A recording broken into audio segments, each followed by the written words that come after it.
Hello everybody and welcome to this event, People's Names, Identities and Inequalities. I'm Dr. Jane Pilcher of Nottingham, Trent University, and I set up the research network, the People's Names Research Network in 2021, because I felt there was growing interest in researching people's names, and there didn't seem to me to be a specialist research group or research network focused on this issue. Currently, we have around 30 members in the network from about 13 different countries around the world. This is our first event today, and we're very glad you can join us. So let's hear then from our opening speaker, Emilia, in a session that will be chaired by Hayo Kunmi. Thank you very much, and over to Emilia. Thank you, and hello everyone. My name is Emilia Aldrin, and I'm an associate professor of Swedish linguistics at Halmstad University in Sweden. And in this paper today, I will present some preliminary results from an ongoing project where I study the use of names as well as language and illustrations in Swedish school textbooks. These textbooks are aimed for children aged 10, and they range from a time span from the beginning of the 20th century until almost today, the beginning of the 21st century. And in this paper, I will argue that the analysis of these names in textbooks enable insights into how personal identities and social relations and societal structures, power structures, are shaped and codified through language. And we will begin with some theoretical starting points. Since individuals' own direct experience of the world are always limited, we are all to some extent relying on how different places, countries, people, groups of people, social groups, and their relations to one another are portrayed in media in order to make sense of the world around us and the discourses of everyday life that we participate in. And I use a definition of this concept of representation that has been suggested by Asimova and Johnson. They say that representation can be understood as the visual and verbal ways in which individuals and categories of people are depicted in public discourse. They also say that representations are never neutral. They play a central part in power relations, in challenging or reinforcing existing hegemonic relations, and so on. And in an educational context, textbook representations become especially important as sources of information about the world around the pupils. Especially younger children will be able to reflect themselves in the cultural values, norms, and identities that are expressed in textbooks and view these as societal expectations of themselves as they grow up. And as Khan and Sultana has described this, textbook representations can be seen as a way for pupils to imagine and thus to identify and transform themselves.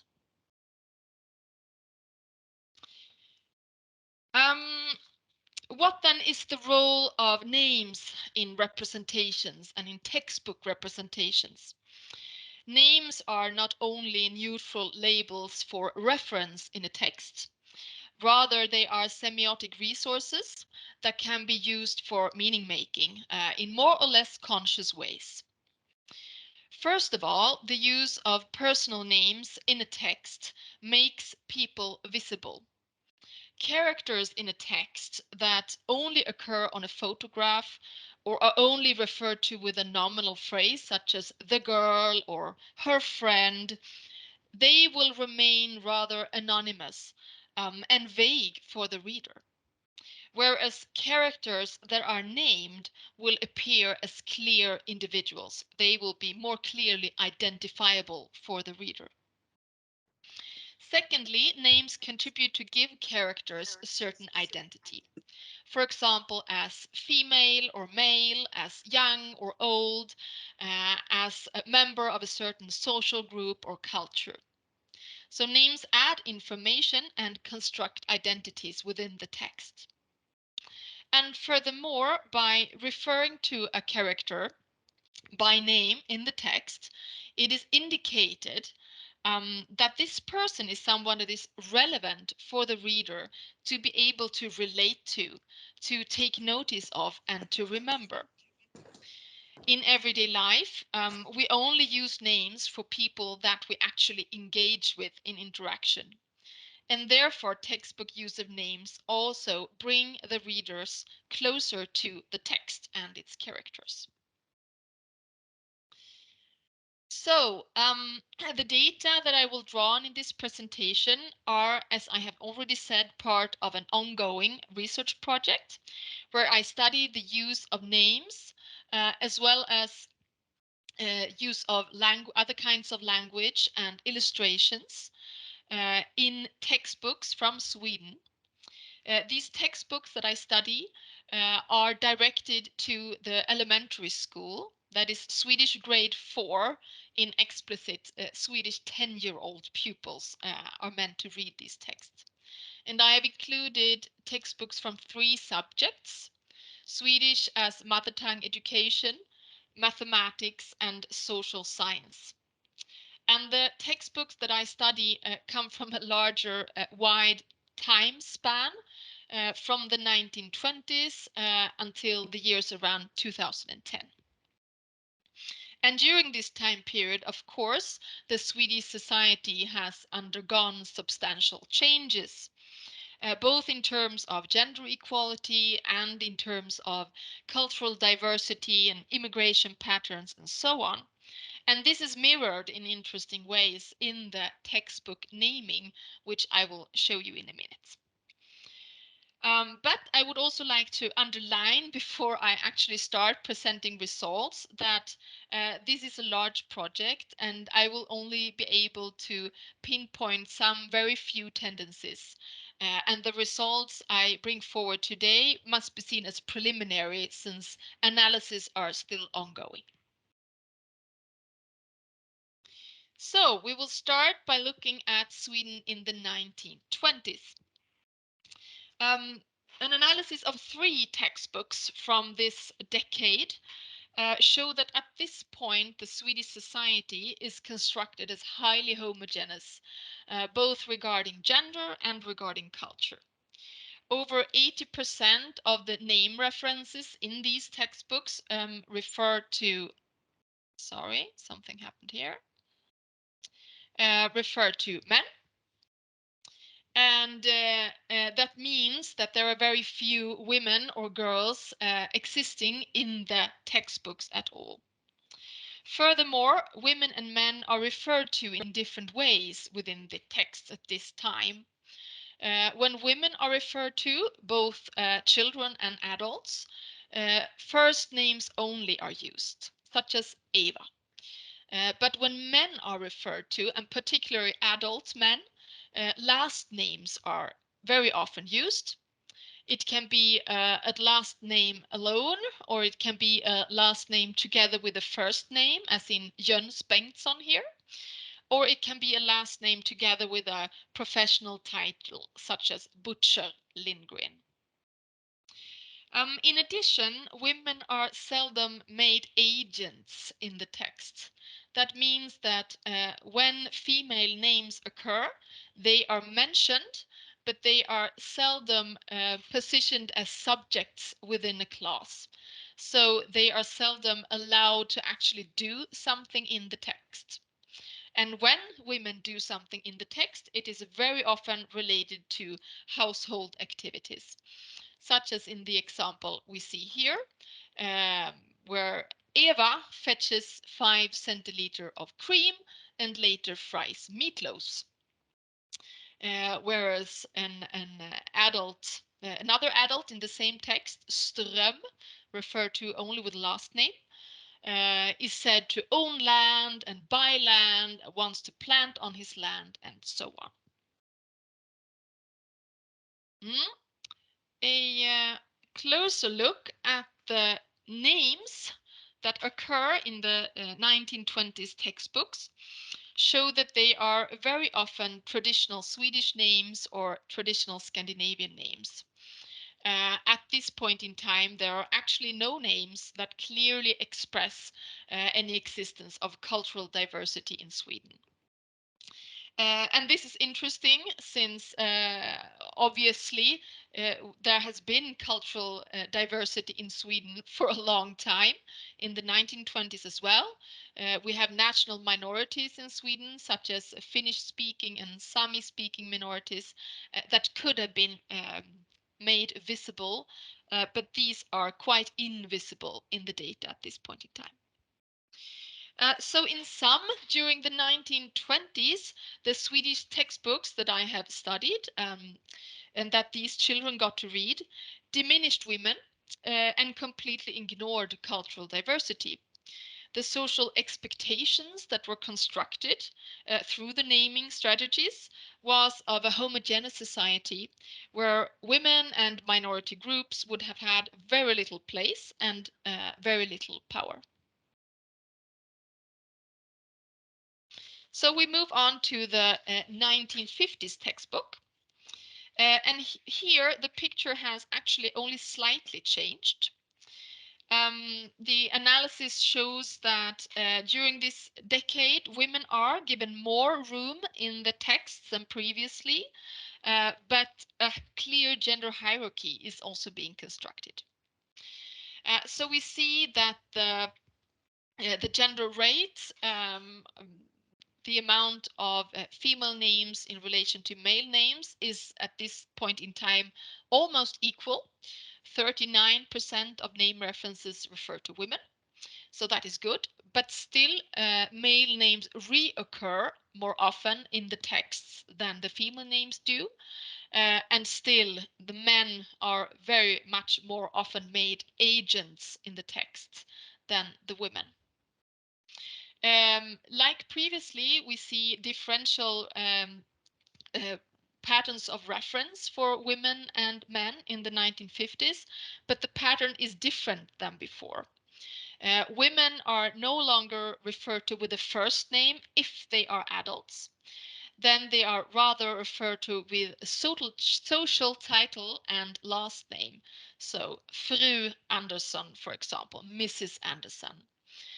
And this kind of reference will position the women in relation to their husbands as married women carrying the last names from their husbands.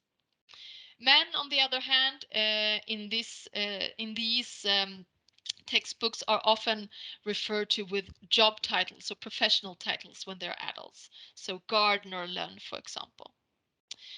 But we also see an interesting gendered order in some cases in these textbooks that appears in name groupings when groups of individuals are mentioned together, and also in visualizations. So in groups, when, for example, one girl and one boy are being referred to, in almost all cases, the boy is mentioned first. And this is regardless of phonetical patterns and difference in name length and so on. So we have Anders and Stina, Pelle and Signe, Ragnar and Signe, Sture and Aina, and so on and so on. Also in the illustrations in the 1950s textbooks, as in the example we see here, men and boys are often positioned either at the center of the image or to the left of women, whereas women and girls are placed either at the margins or if they are in the middle, they are to the right of a man, which is interesting since this depicts a reading order where we notice things put at the center before the margins, and we notice things to the left before we see things to the right from this natural reading pattern of images.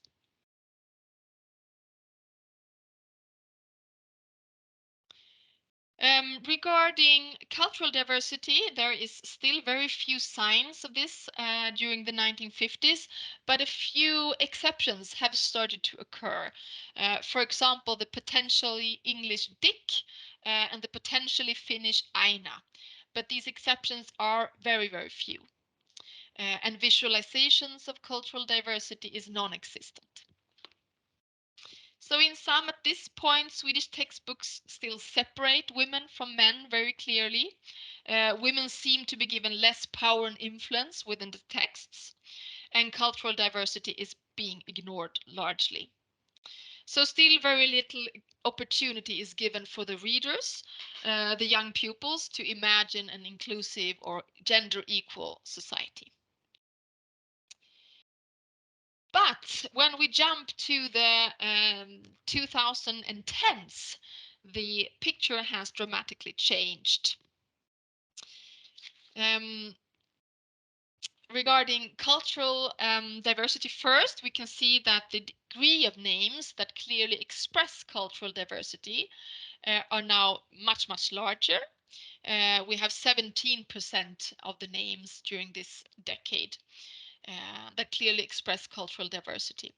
Also, we see that the names used have wider geographical connotations than before. So apart from names connected to other European languages, we also see, for example, Arabic names in the textbooks from this decade. On the other hand, there are other languages that are and cultural groups that are very difficult to see in the names in the textbooks. For example, Asian names are practically non-existent, and very few names can be identified as African. This is interesting to note. And also the degree of 17% is interesting, since in Sweden, according to the National Statistics Agency, approximately 30% of the Swedish population are either born abroad themselves or have one or two parents born abroad. So they are likely to, at least many of them, carry a name that expresses cultural diversity. And we could have anticipated a higher, even higher degree here. It is also interesting to note in this latest textbook that cultural diversity is now being visualized, and it's being visualized in varying and complex ways. So, for example, in the picture we see here, we have one child carrying a very common Swedish name who is visualized with bright skin and light hair. That is Oscar to the very right in the picture. We also see one child in the picture carrying a name that clearly expresses connotations to another language and culture than the Swedish majority, and who is visualized with darker skin and black hair, that is Reza to the very left.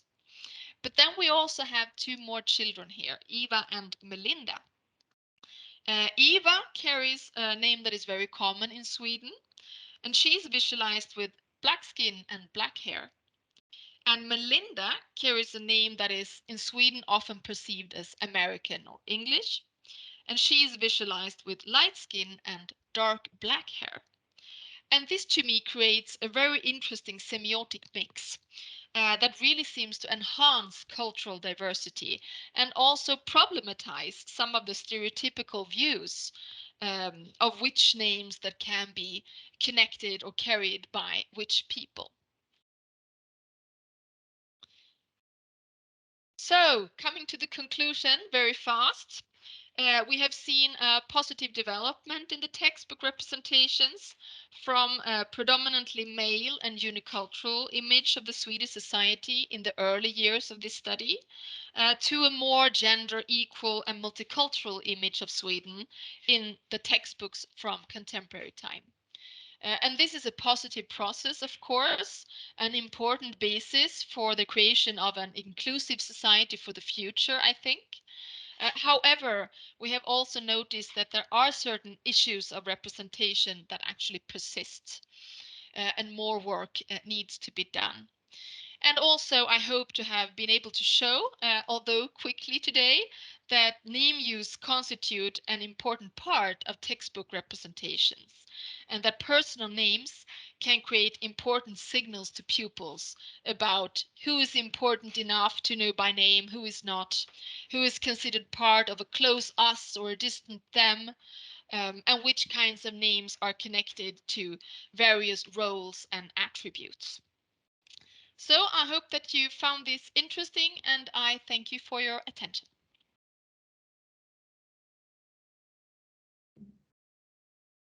Thank you very much, Emilia. Hello. Yep. Yeah. So Yes. we're ready for the next speaker, who is Julia Sinclair Palm. And I'm here. When you're ready, and so is Wesley. Oh, and Wesley. That's lovely. I wasn't sure if Wesley was going to join us, but Yeah. that's great. So when you're ready to share your screen, that would be super. So I don't have a presentation. It's just my face and our talk. Well, that's refreshing. Thank you. You don't have to look at anything. You just listen. Go ahead. Thank you very much. Okay, great. So my name's Julia Sinclair Palm, and Wesley is one of my research assistants, and he's going to be sharing this paper with us today, or with you guys today. The paper is titled "Finding Joy in a Name: Trans Youth's Experiences of Names and Naming Practices." We're coming to you from Ottawa, Ontario, and this project is part of a larger one. So you'll hear a little bit about the project, but really what I'm hoping for today from this talk is that we'll get a lot of questions and feedback to support the development of this paper. So Wesley, do you want to begin? Yeah, sure. So trans joy, although having some contemporary references in the media, is often not paid attention to in academia. And when trans joy is referenced, it's often discussed in the context of disproportionate structural violence and discrimination which trans people experience. In an attempt to kind of counter the dominant negative narratives in research. So discovering what is joyful about the trans experience is important, since it's part of being able to fully understand young trans people's lived experience realities. So in this paper, we draw on interviews with trans youth aged 15 to 28 in Canada, Ireland, and Australia to explore the joy that young trans people experience from choosing a name and being called by their name. Our analysis of these stories engages with queer phenomenology and trans studies. In the paper, we highlight the joy that participants expressed in relation to their name and naming process. And we argue that these moments of joy are found in those acts of resistance to cisnormativity. So research about young trans people's lives is often approached through what's called a deficit model. Critiques of the deficit model has led to a growth of research about the complex daily lives of trans youth and the protective factors that produce resiliency for trans youth. Our project builds on this research, exploring how trans youth choose a name and experience using that name. Choosing a name is one of the first steps that many trans youth take in their process of transitioning. The process of choosing a name can be complex, nonlinear, and reflect processes of identity formation in the context of a broader social world and social relations. Research about trans youth is also focused on their experiences with a medical institution. Historically, the medical institution has reinforced a singular narrative about trans people, including diagnostic criteria to be categorized as trans, and treatment for addressing trans trouble, and prescriptions to become a happy trans person. Hopefully you're hearing the sassiness there. For many trans people, accessing medical transition-related care requires that they get diagnosed with gender dysphoria, even though not all trans people experience dysphoria. The medical institution's focus on gender dysphoria limits our understanding of the complex reasons why some people seek care and resources related to transitioning. And it also reinforces a singular narrative about what transition should look like and who should have access to it. Medical transitioning is also framed by the medical institution as the only pathway for trans people to achieve happiness. In response to the medicalization of gender dysphoria, trans people began discussing what gender euphoria means to them. Gender euphoria names those experiences of resonance or delight in having a particularly gendered experience or being read, even by oneself, as the correct gender. Although gender euphoria is useful in that it points to those often neglected positive experiences trans people have, it is caught up in the medicalization of trans bodies and a binary conceptualization of gendered experiences. Trans joy is about more than gender dysphoria. By exploring trans joy as opposed to gender euphoria, we seek to resist the ways that the medical institution reinforces a particular script about transitioning and what will bring happiness for trans people. So this brings us to the relationship between happiness and joy. So in the Promise of Happiness, Sarah Ahmed questions what happiness does and quote, how happiness is associated with some life choices and not others, how happiness is imagined as being what follows being a certain kind of being, unquote. So for Ahmed, happiness is about associations, and that in having the right kind of associations, we're promised happiness, and that because of this promise, we're directed towards certain things.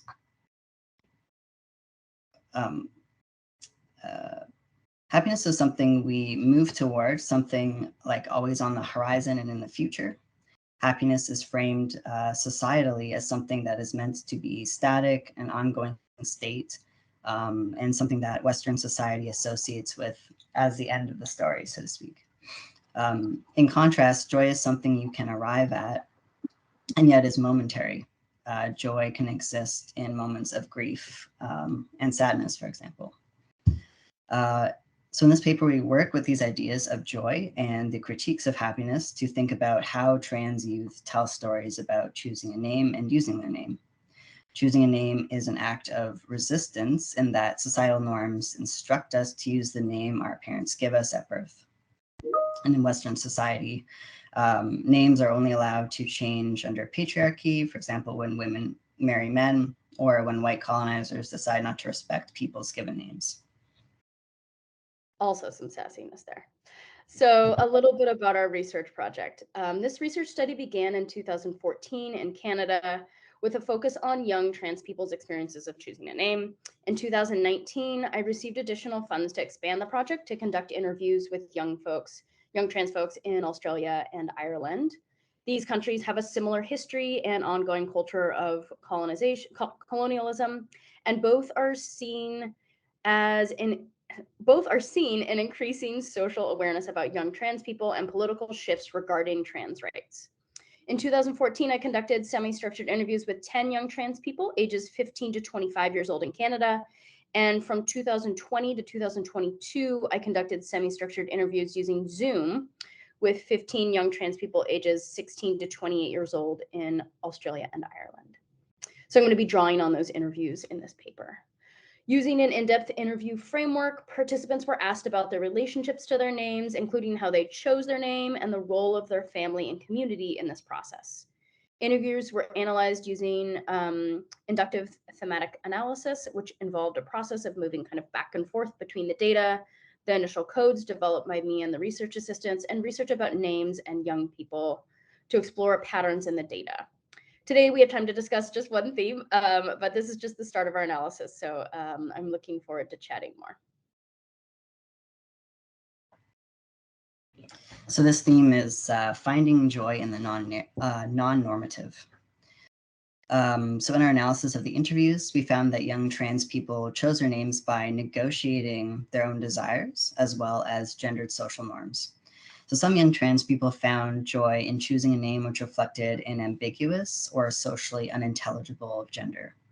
For example, when asked to describe how they'd chosen their name, one participant, Charlie, said, quote, "It's a bit of like gender fuck, and I really like that. I like that." Some participants described wanting to pick a non-normative name in order to escape any preconceived notions or gendered expectations, which are usually associated with binary gender names. One participant named Fox described how different it felt to embody their new non-binary name, stating, quote, "It's a lot of pressure like alleviated. It's so helpful to not have a name that like everyone can assume that you're something and just revert back to the gender binary and all that." Another participant named Leighton suggested, quote, I just didn't want people to like see me or see my name and then immediately put me in a box that I have to fight to get out of. The most neutral it could be, the more I think it just made my life easier. So similarly, some participants expressed the desire to subvert gendered expectations by choosing a name which created enough space for them to control its perception and define its gender themselves. For example, Jürgen described how, quote, in this culture, it's not recognized as a name. They don't immediately think it's a boy's or girl's name. It's not like saying John or Sally. So they don't right away make a connection. It's up to me to explain, oh, well, it's spelled this way, or it's from this country, or it's a very masculine name. So, you know, it leaves me up to define, end quote. So trans youth use these various strategies of choosing a gender ambiguous name, which allowed them space to resist gendering by others and to shape their kind of own like gender narrative.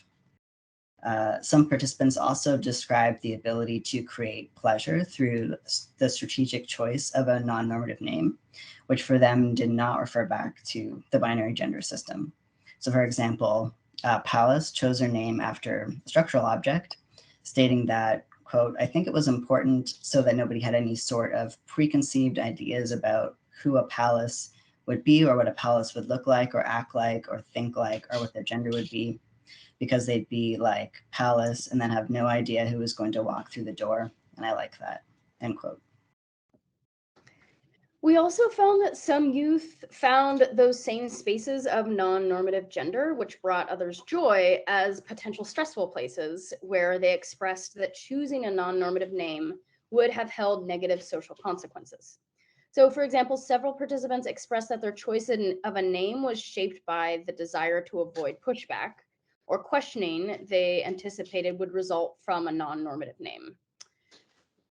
One non-binary participant named Jamie expressed that for their name, quote, a fringe benefit of it is that it is normal, I guess, you know, and I'm not having to feel like I need to justify it to people, end quote. Another participant named Dan expressed a similar sentiment in the choice of their name. Dan says, because the less work you can make it for everyone else, the more likely you are to be respected, which is insane, but this is what we're dealing with, end quote. So what we've tried to talk about today is kind of a range of the stories we heard from trans youth. And so obviously, I think you're hearing from these stories that trans youth are strategic, they're smart, and they navigate cisnormativity in their naming practices and their everyday lives. So for some participants, names offered a way to challenge and resist cisnormativity, and it was in this resistance that they found joy. Despite social pressure to find happiness in choosing a normative name, trans youth found joy in reclaiming themselves from normative constraints of society. So to bring it to Ahmed, for Ahmed, ideas about happiness also relate to how society understands, quote, who is worthy as well as capable of being happy in the right way, end quote. Drawing on feminist, Black, and queer scholars, Ahmed builds on the ways that, quote, happiness has been used to justify oppression and, quote, redescribe social norms as social goods, end quote. The stories from the trans youth we spoke with highlight the ways that resistance is a joy that can't be taken away or governed, and especially in this sense, by cisnormativity or cisnormative society. Joy comes as a lovely surprise for these trans youth in choosing a name. And that's the end of our paper.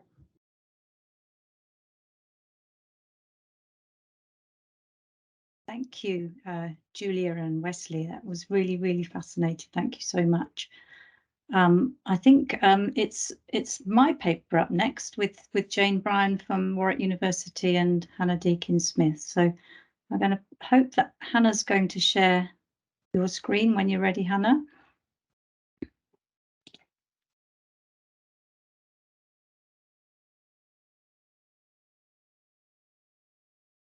Can you see that okay, Jane? Yeah, that's super. Thank you very much. Great.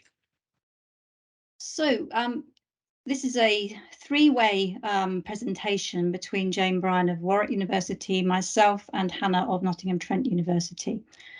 And our talk is about the pronunciation of names, particularly the pronunciation of students' names in higher education.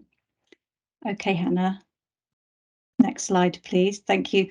So we're going to be talking about two projects which independently used the same title. So both of the projects independently, we chose to call them Say My Name, which points to the kind of mindset that we share, I think. But the two projects come from different starting points. So my project, and the one that I work with Hannah, came from a sociology perspective, drawing on my interest in the links between names and identities. Whereas Jane from Warwick's project came from Jane's role as a community values lead for Warwick University, and basically from kind of enhancing the student experience perspective. We also used different methods, as you can see there on the screen, and the two projects were of different scope. So my project was a nationwide project, whereas Jane's focused on Warwick University. So different in some ways, but we're very much of one mindset when it comes to our belief in the importance of the issue of the pronunciation of students' names and what needs to be done about it in the English UK university sector. Next slide, please, Hannah. I'm going to talk about why look at the pronunciation of students' names in higher education in the UK. You can see on the screen there that the socio-cultural profile of university students in the UK has changed in recent decades. So there are more international students in UK universities and more students from minority ethnic backgrounds studying at UK universities.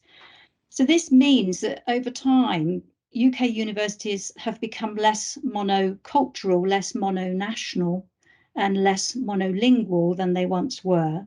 And alongside this, we can expect there to be a greater diversity in students' names. Next slide, please, Hannah. What do the few studies on names and naming in education show? There isn't much research literature on this issue. There's a bit of research that's been done on so-called voluntary renaming by some international students when they study in an English-speaking university. So typically Chinese students. So Chinese students who choose to use an English name while they're studying.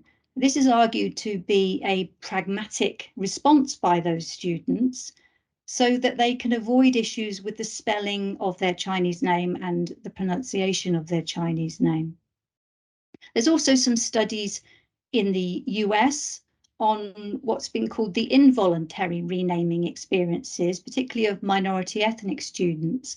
And this happens where educators rename students either by consistently and persistently mispronouncing their students' names or actually choosing a completely different name, a shortened version of a name or some other name that the educator finds easier to pronounce. So these involuntary renaming experiences are argued to be expressions of racial and cultural microaggressions. And the findings of these studies point to the links between the mispronunciation of names and equality, diversity, and inclusivity issues. The students reported the mispronunciation of their names, these renaming experiences, affected their feelings of belonging in the learning community of which they were otherwise a part, and they felt that their participation, their engagement was also affected. Turning next to some of the findings from the nationwide study that I ran around this issue of the pronunciation of students' names. So we did a survey of universities in England to see if they had any formal policy or guidance to ensure that students' names are pronounced correctly during their time at university. And you can see from the findings there to question 7 on our survey that most of the respondents to our survey reported that they did not have a formal policy or formal guidance to ensure that students' names got pronounced correctly. 2 said that they did, And those two both related only to the point of graduation. So at graduation ceremonies, two universities said they did have a formal policy or formal guidance about how to pronounce, the way to go to ensure that students' names are pronounced correctly as they're graduating. In answer to other questions in our survey, however, it became apparent to us that more than two universities did have, I'm going to call them, activities around the pronunciation of students' names. They didn't have formal policies or formal guidance, but they did have some activities to try and ensure that students' names got said correctly. But again, this was largely only at the point of the student graduating from the university. So our conclusion here is that in England, at least, universities don't prioritise the pronunciation of students' names as an equality, diversity and inclusivity issue. I'm going to hand over to Hannah now, who's going to share some of our findings from the interviews we held and the name stories we captured from students and staff.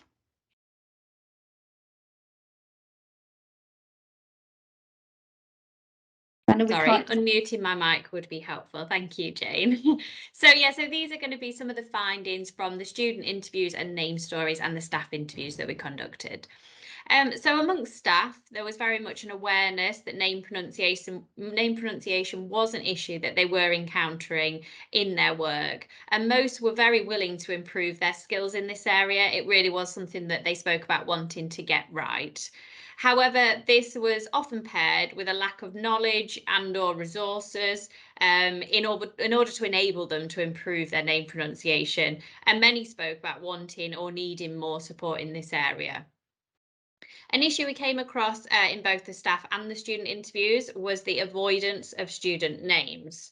As this staff member told us, I'm certain at times I've configured the sentence to avoid saying the name.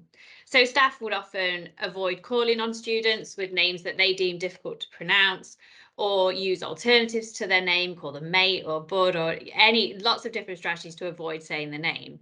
And this was mostly due to a fear of getting it wrong. And these strategies didn't go unnoticed by students. As this student said to us, my last name is so long that, like, when a teacher looks at it, it's just like, I don't know, I'm not even going to try. And then they move on to the next person. So students knew that this was happening, and it was actually seen by some as being more offensive than staff having a go and possibly mispronouncing it. And this issue of avoiding names is linked to showing respect and equality and inclusivity within universities. And as one student put it to us, it would seem that certain staff members are failing to uphold the inclusive part of the university's EDI statement and strategies. So we also found that the student-teacher relationship and the dynamics and the hierarchy at play there were influencing whether students firstly felt able or secondly felt willing to correct mispronunciation of their name when it did happen. As this student said to us, I'm sure I'm not the only one with this, that we don't dare to say stuff because we're scared of the authority, sure, because they're the ones who are checking my assignments and my exams. Staff were also aware that this was happening, and they would describe situations where they would say to a student, am I getting your name right? Or did I get that right? Please correct me. And students would nod or say, yeah, that's fine. And staff knew they were getting it wrong, but students just didn't want to correct them because of that relationship. So race and ethnicity were also important themes in our research, as often students felt that their names being avoided or mispronounced was disrespectful to their heritage, their ethnicity, their identity. And as one student said, I felt as though I was being disrespected and dishonoured when people didn't get it right continually. And that was very much echoed by other students who felt that to get it wrong once was fine, but actually to continue to get it wrong once corrected, sometimes very publicly, was seen as disrespectful. And we did, unfortunately, come across one very negative experience, as this student said to us, I think the worst I've ever had is you're a student and you're a brown student on top of that. So you should be grateful that I'm trying to say your name at all. So clearly in this case, racism was very much present, and this was a very negative experience for the student in terms of their name being mispronounced and their name being used in this way. So although thankfully these experiences were very rare, they do occur and they're important to recognise. So now I'm going to hand over to Jane, who's going to talk about the research findings at Warwick. Thanks, Hannah. Thanks, Jane. Yes, it's very interesting for me to hear these research findings because they resonate so much with what I found at Warwick. We have had two separate projects but very similar findings. As Jane has already said, we conducted a survey at Warwick, online survey and semi-structured interviews with staff and students. And I expected perhaps 40 people to respond, and we had 840. So I think this is a really large issue for many of our staff and students, but without the supporting conversation, which I think many people are yearning for. So at Warwick, we found that almost half of our community actually worked or studied alongside someone that they could not confidently call by name. And over half of our staff and students had their name routinely mispronounced. The cohort who responded, as you can see, it was a large cohort of over 840. Over a quarter had changed their name or adapted it in some way in order to ease the interactions with others, which speaks very much to Jane's point earlier about some student groups that have a tendency to change their names to a Western name. A statistic that we found through the narrative comments, however, was of those who did explain that decision a little bit more. Over 60% said that they would rather use their given name. And so this accommodation to the to easing interactions with others was certainly something that caused anxiety amongst those students and often caused difficulties within their peer groups, as some decided to keep their given name, often to stress their connection with their heritage and their family, and some decided to change their name. As a sub-comment now, that is an area that we're exploring in a sub-project at Warwick, the experiences of Chinese-speaking students, and that decision around changing a name. So we also found, exactly as Hannah and Jane found, that there were many non-inclusive name behaviours going on. People having their name shortened or changed without invitation, people having their name avoided, which I think is a very common tactic that people use to try and avoid embarrassment, both on the name of the name bearer and the speaker. But that there was a yearning for more guidance and dialogue on this issue, and we got many thanks for actually putting this on the agenda at Warwick as something to be discussed. Sorry, I'm going to do the whole Hannah next slide thing, if that's okay. So we found that whilst there was a confidence with asking people in their first interaction how they said their name or whether they were pronouncing their name correctly, that soon disappeared as somebody met them a second, third and fourth time. It was also a lot harder, our respondents reported, to correct someone's pronunciation when they were in authority, such as a tutor or a line manager. And there were certainly stories in our responses about people who had worked for many years in a team with a name that they didn't recognise as their own because it was mispronounced, because they didn't feel that they could, in those early stages, correct their line manager. And of course, their line manager's pronunciation was quite sticky, it kind of, that people followed how the line manager pronounced the name, and therefore people just lived with a name that they didn't really recognise as their own. And again, just as Hannah and Jane found, that hesitancy over introductions, those mispronunciations, that name avoidance, all impacted upon how somebody felt included within the group, and was often that missing element in conversations about EDI, about how to build an inclusive community. And here's a quote that we had, given that respondent's name is not difficult, I feel that repeated misspeaking and miswriting, particularly by long-term colleagues, would seem to reflect a lack of care and attention in terms of really knowing who I am. And our findings at Warwick were particularly around that miswriting as well, and the impact of having our names misspelt, as much as over mispronunciations as well. Hannah, if I may have the next slide, that'd be great. So what we did at Warwick was have a pilot of using an audio name badge in email signatures. As the company such as Name Coach has an offering where they will embed at an institutional level an audio name badge into a company's employees or students' profiles. However, that was a step that was a little bit too much of an investment at the time for Warwick, because we didn't know whether it was going to have enough impact. So we decided to run a pilot. Very quickly, we got 200 signups who were happy to put a name badge in their name. And we had a great response from those who replied to our survey, which was over 100. Only 6 found the name badge difficult to create. Most use Name Coach, but there are different companies that will offer this.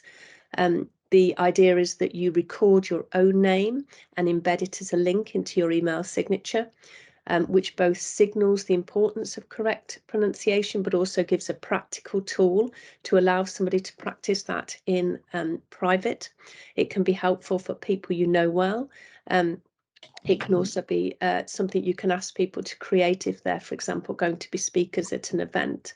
So the people who piloted this for us, over 44% found no disadvantage in having a name badge in the signature. And that's a little bit misleading, because what the report said was that the disadvantage was that they weren't available throughout our systems, such as in our staff and student profiles, rather than that there was a disadvantage in having it in the email signature. Everyone said they'd recommend it, and all of the users said they'd continue to use their name badge in their email signature, except one who said that they didn't like the sound of their own voice and were working on guidance that perhaps suggests that you might get a trusted colleague or partner to record the name badge so that it's an authentic pronunciation of your name, but you perhaps find it more tolerable to listen to. Okay, next slide, please, if I may. We also surveyed people who had received the emails containing an audio name badge, and the recipients all found them again with no disadvantages and many advantages. And the respondents to this survey said that they found that the audio name badges were helpful in improving how they pronounce somebody's name, reducing the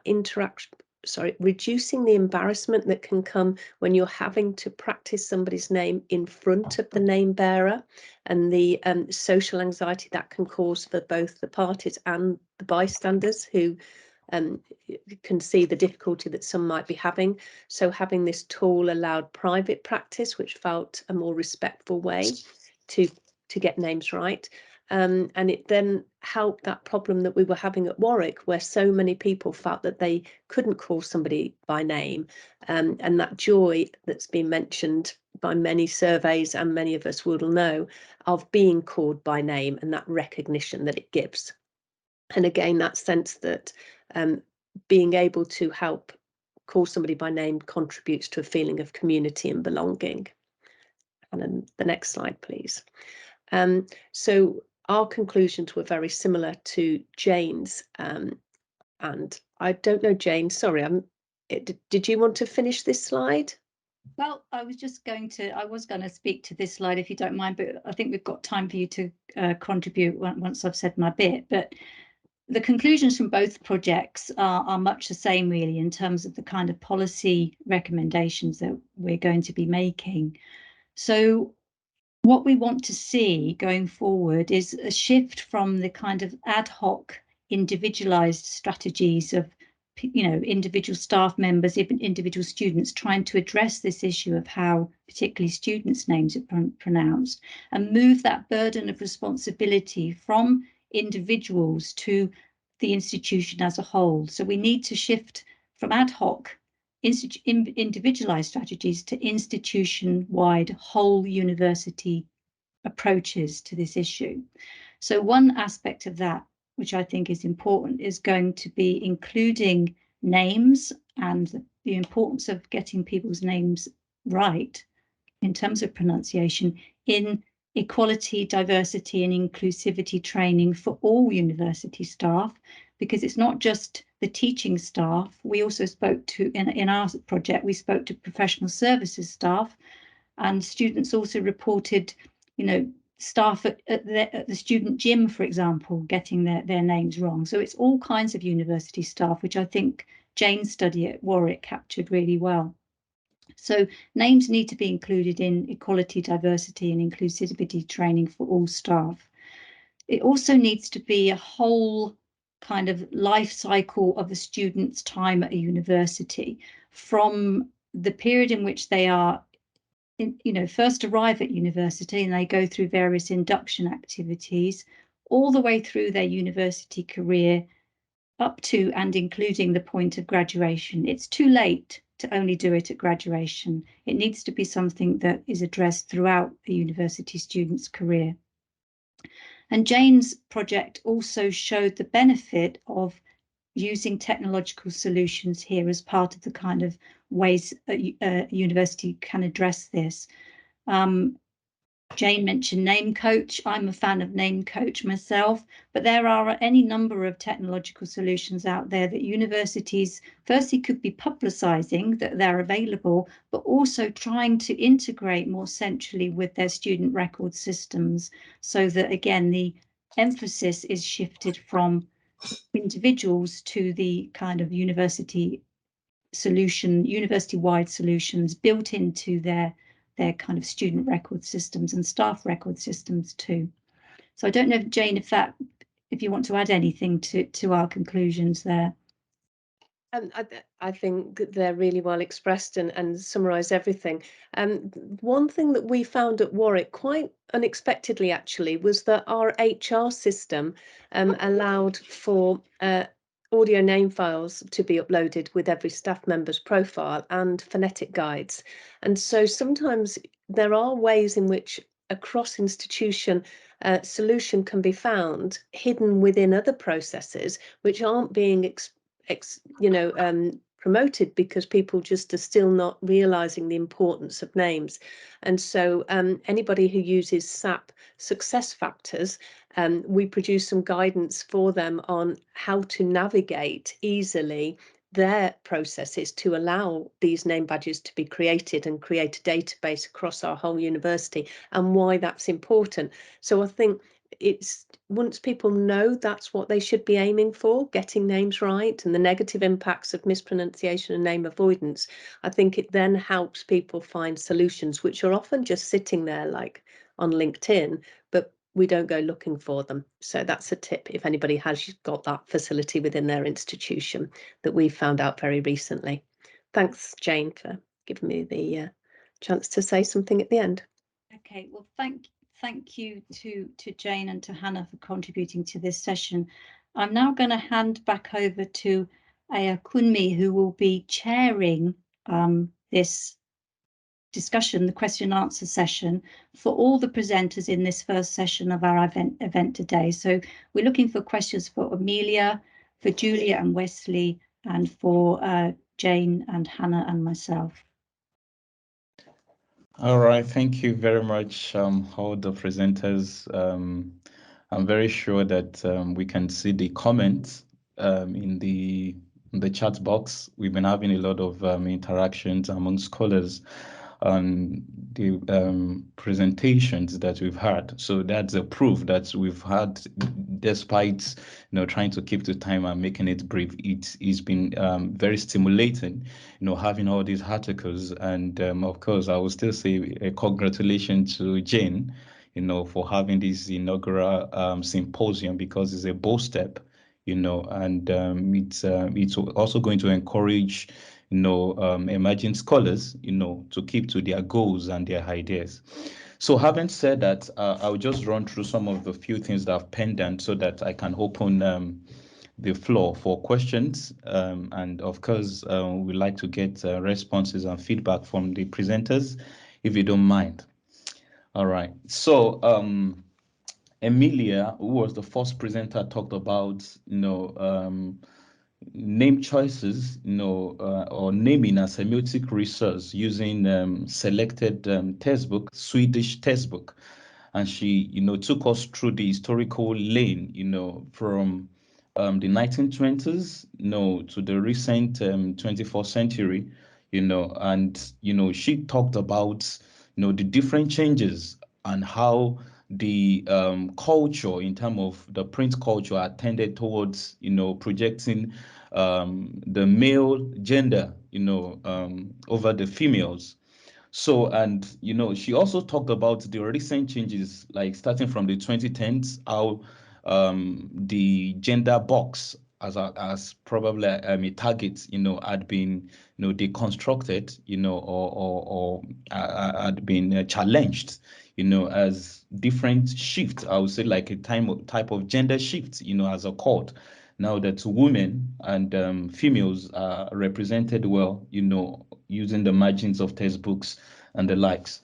So, and then from there, we move to Julia Sinclair's and Wesley's presentation, about, the use of protest names among, trans youth, and how they derive joy, from using some of these names, in order to, of course, project their gender interests or gender orientation, and some of the challenges that they have to go through in their institutions, among their mates and instructors, and having to interact, with, some of the challenges, that they encounter within the educational institution.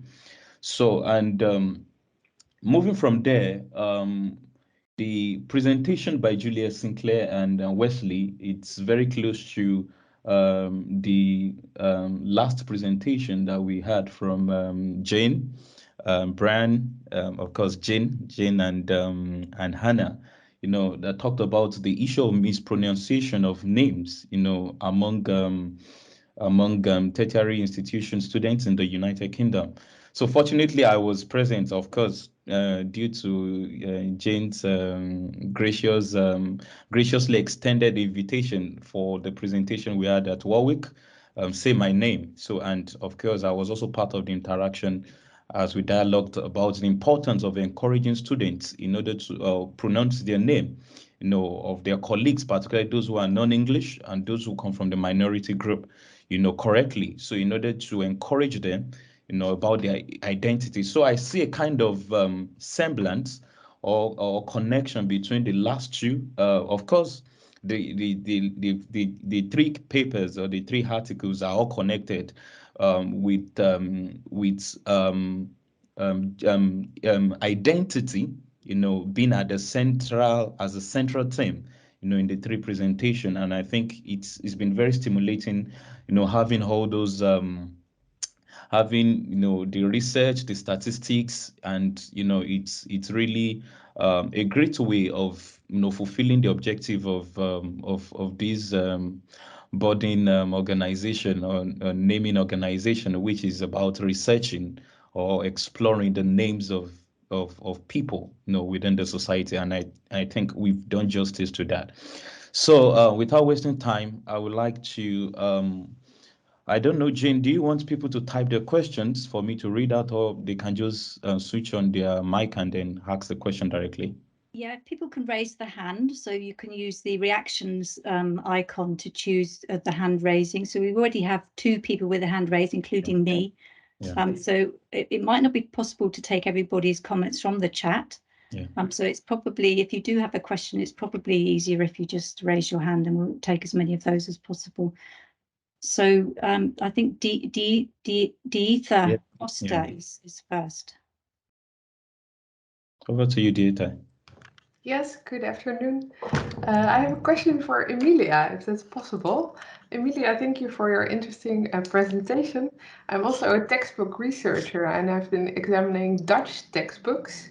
And we've also been collecting names, but we have been having a hard time categorizing these names. So I noticed that you also used categorizations like Arabic names or Swedish names, Sami names. Could you tell a bit more about how you define these categories in your research? Yes, thank you for that question. Categorizations are always the most difficult and the most important part of name studies, I must say, and also in these cases. Well, I have worked with different kinds of categorizations in different steps. I have done myself a preliminary categorization at first, where I have looked at a combination of etymological well, origin of the names in relation to how names might have been perceived in Sweden. But I've also done a survey where I've had people react to names that occur in my data in those cases where I found it very difficult to make the categorizations. So I've had also help from others, from a lot of people. But categorizations are so difficult. I would gladly discuss that more with you if you're interested at another time as well. I think there are a lot of experiences that can be shared in this area. But just as a short answer to your questions. Yes, yeah, let's be in touch. Yeah, definitely. I would add to that conversation that when researchers are choosing pseudonyms to represent their participants, this also arises sometimes as, you know, a difficulty is how do you choose a name that kind of reflects the racial, ethnic background of the participant. Yeah. Extremely interesting. Yeah.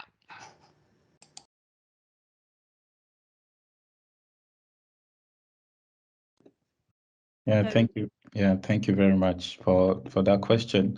And I think this is also an opportunity for collaboration, which I know it's at the center of Jane's intention, of having the symposium.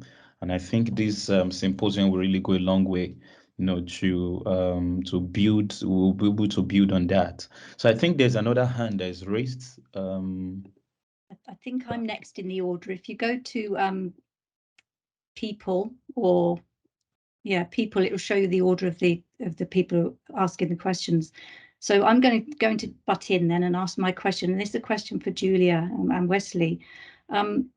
You spoke a little bit about how you had participants in different countries, and I just wondered if you could say a little bit more about what you uncovered about any differences in the experiences around, name choices or the joy or otherwise that was experienced between the different participants in the different country settings you recruited them from. Yeah, thanks for that question, Jane. What I found most interesting is that the timing mattered, and that the first interviews in Canada were more in like 2014, and then these most recent ones were 2021, and so much changes in trans communities and trans politics and language, right? Language is constantly changing, and so this actually stood out more in the most recent paper I published about dead naming and how trans folks thought about that word. If they used the word dead name to describe their given name at birth, or if they felt like that didn't actually represent how they felt about their old name. And so that like timepiece came up more so across the interviews. But I think definitely cultural backgrounds and histories impact how we choose a name, and so I think that was apparent across the three sites, and maybe even it stood out more in Ireland, and that's partially due to maybe my lack of understanding of um, of naming practices within Ireland and within that cultural community. So I think it's hard to know, but I think I'm still also in the process of figuring out, kind of what's going on in these three sites. How is it useful to kind of think about what's going on in the three sites and how they're different. at this point, we've kind of just been more coding for what themes are coming up across all three. Yeah, but thanks for that. Thank you.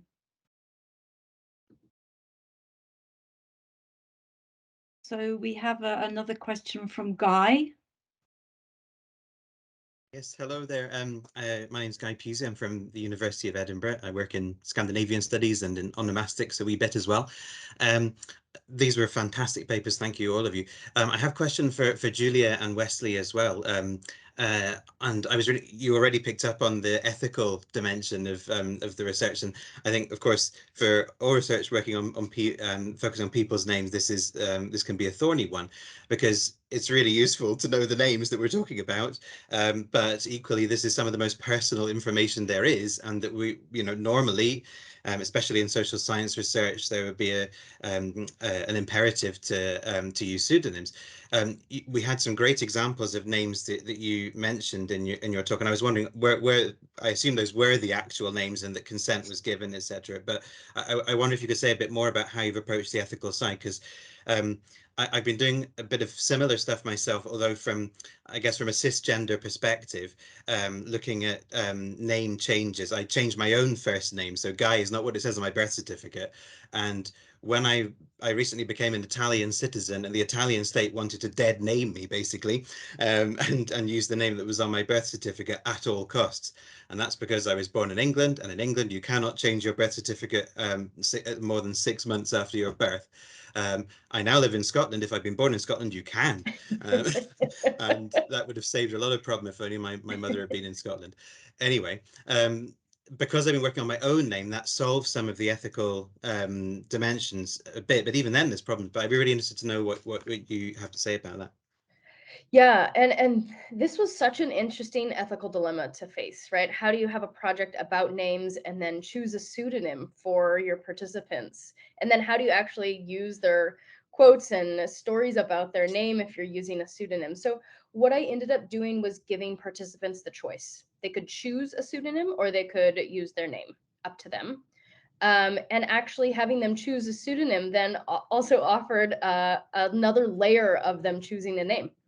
And so that was also quite interesting, is that I got multiple stories about choosing a name. So sometimes folks chose a pseudonym that was another name they were considering, or maybe it's a name they use when they are gaming. So there's like multiple, and also many participants had different names in different social contexts. So maybe when they go to the doctor, they use one name. When they go to school, they use another name. And so that was kind of already happening. But yeah, a lot of the participants from today, I have decided to have the practice of not identifying who's using a pseudonym and who's using their real name. But yeah, that became tricky. And it also became tricky when participants would choose a pseudonym that didn't have any connection to the name they were talking about in their stories. So for example, one participant talked about how, she's Chinese and was talking about what it's like to also be brought up within like a largely white family, but then her pseudonym has like it's like a very Irish pseudonym, and that made for quite a lot of confusion in working with her stories and in publications. Yeah, thanks for that question. Thanks, cheers. So I think we have a time for one quick question, and Hannah has her hand up, sorry. I was just going to add to what Julia just said there, to say we experience same issues in ours, in that someone would choose a pseudonym and it wouldn't necessarily match the story they were given. For example, your participant called Palace, for example, if they then talked about how their name sounded like a drink somewhere or a film that came out, it wouldn't match their story. So I think we encountered similar issues to you. So it's really interesting to hear about your experience of it. Yeah, thanks. Thank you, Hannah. So miraculously, we are on time, and I'd like to try and keep to that. So we have a 5-minute comfort break built in, and so we can all turn our cameras off and our microphones off, and we will resume in 5 minutes' time. See you on the other side. Yeah, so I've asked Hannah to chair this next set of papers. So I'm going to pass over to Hannah, and who will introduce the next speaker. Okay, great, thank you. So welcome everyone to this second session. We have 3 more fantastic papers. So first up, I'll hand over to you, Francesco Cerchiaro, and please correct me if I pronounce that wrong. So I'll hand over to you to give our first paper. Thanks a lot. Thanks a lot. Yes, I'm Francesco Cerchiaro, and I'm an FWO Senior Fellow at KU Leuven, the University of Leuven in Belgium. And today I would like to present you my paper, What About a Muslim Name, that refers to my wider research on mixed families, in particular on Christian Muslim families. And today I'm going to look into how religion, ethnicity, kinship, and are intertwined in naming practices among these couples. So let me briefly take a step back and introduce my wider research. Basically, the findings analyzed today draw on data that I collected since 2010 and involved 3 projects in Italy, France, and Belgium. This is the wider picture.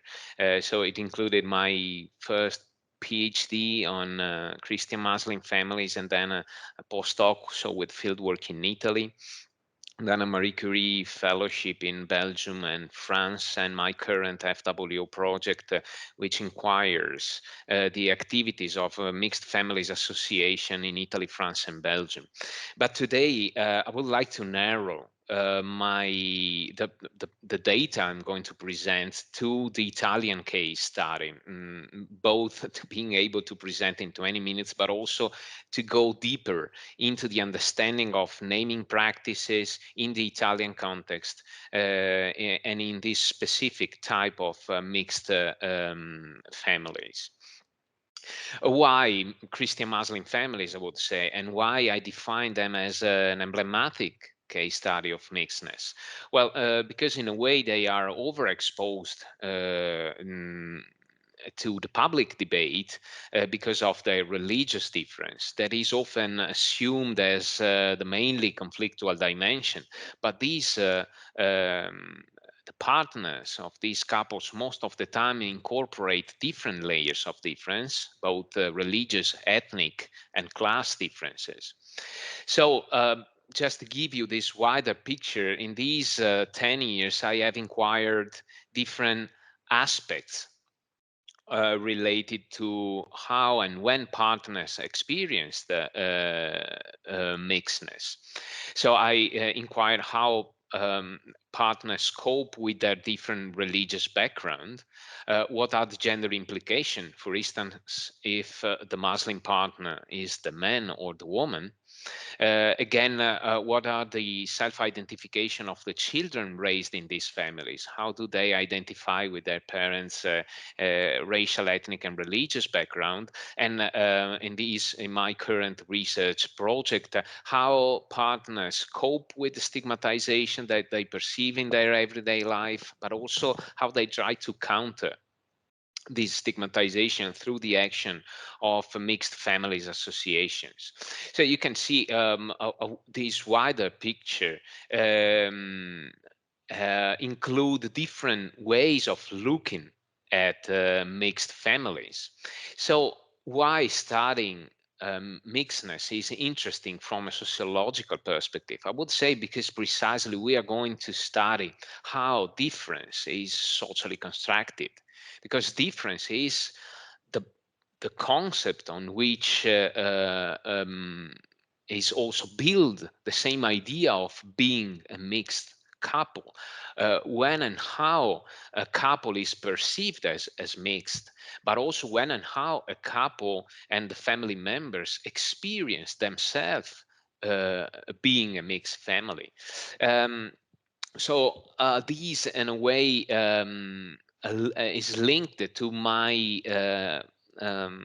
decision to use the term mixed and mixedness to avoid more precise adjectives like interethnic, interreligious, or interracial, because most of the time these couples are both interethnic, interreligious, interracial, and in a way with the term mixed, despite its vagueness, I'm able to encompass these multiple differences.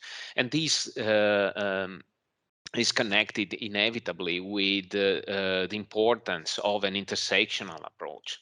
Intersectionality that in this way moves beyond the idea of given groups, given categories of gender, religion, ethnicity, and class, precisely to focus on the overlap, on the relationship between these different dimensions of diversity. Naming practices. Why I met this topic in my research? Well, most of the time, mixed families in the literature are interpreted as a gradual loosening of traditional ties. We have this notion in the literature that partners are afraid about losing their ethnic and racial background. We have the notion by Song and Gutierrez of ethnic and racial dilution, or we have the debate on the sociology of religion about religious loss as a consequence of an interfaith marriage. So this idea that through the transmission, partners lose their background is an hegemonic notion that I was challenging, that I was questioning through my research.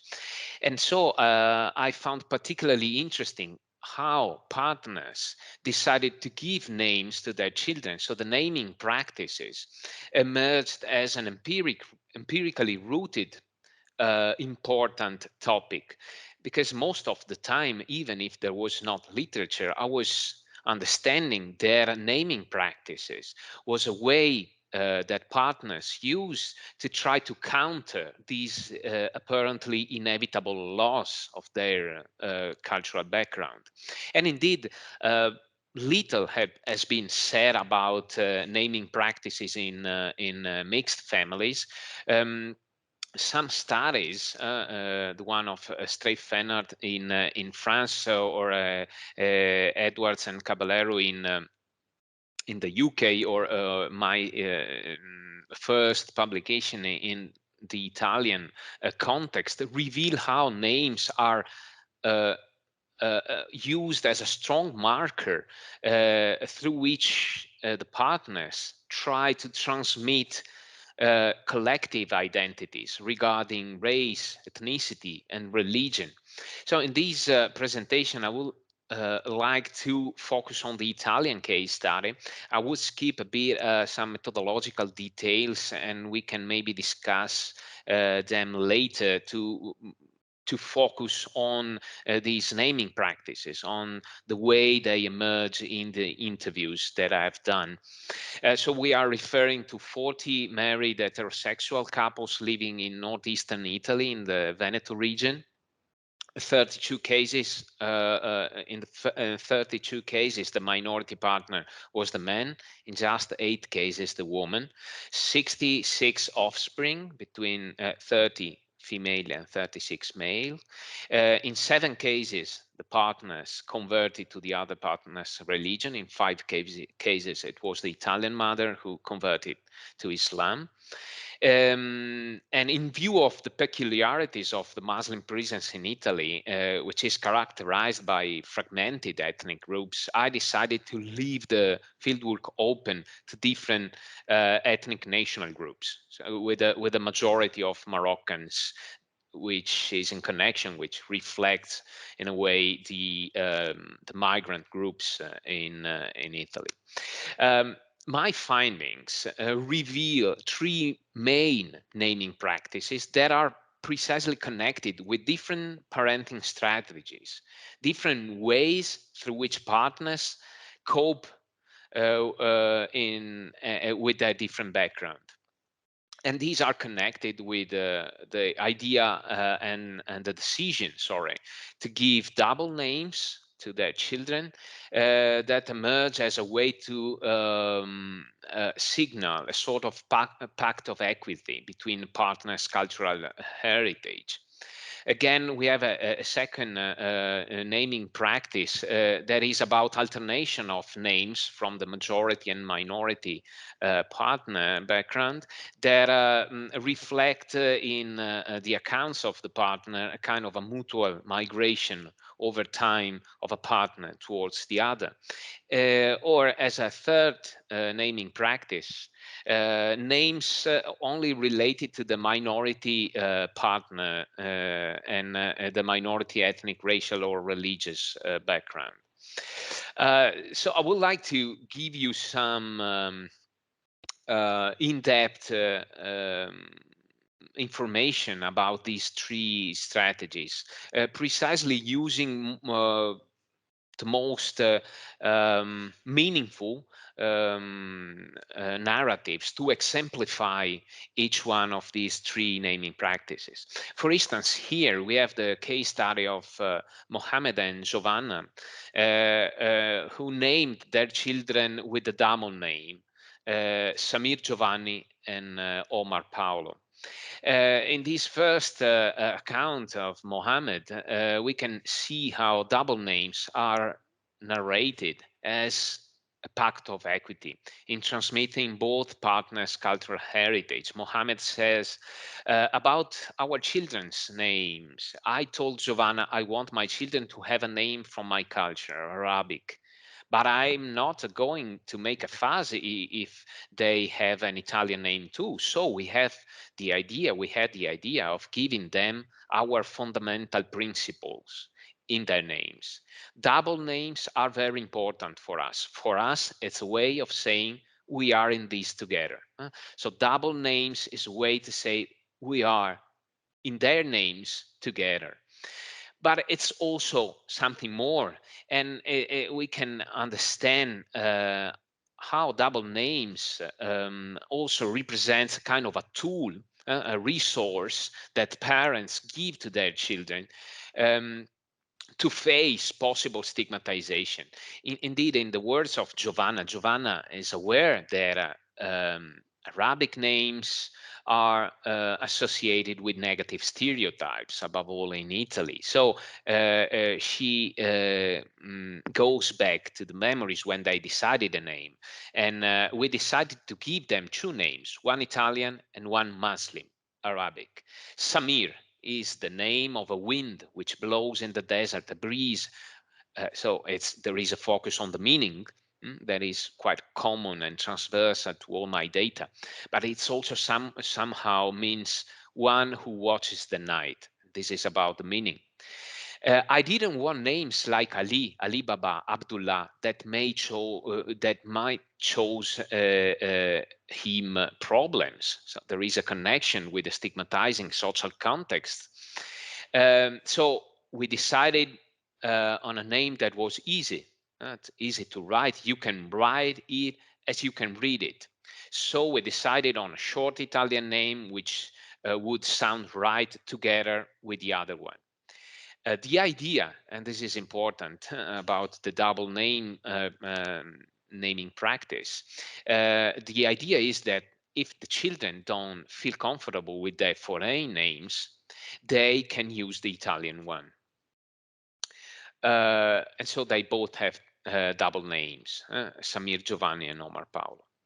Then there is a second common naming practice in these mixed families that is about alterning a majority name which refers to the majority culture and the one which is more linked with minority partners culture. And these are sometimes used alternately. So in these cases, partners narrate and foreground more the attempt to reach a symbolic mutual migration, to get closer to the other one. And this is clear in the decision of Francesca to name their three daughters. The first one, Lara, so an Italian name, and the second one, Amira and Halima, so two Arabic names. And she explain this decision in this way. I have set a task for myself to move closer to him. You can see these from the names of our daughters.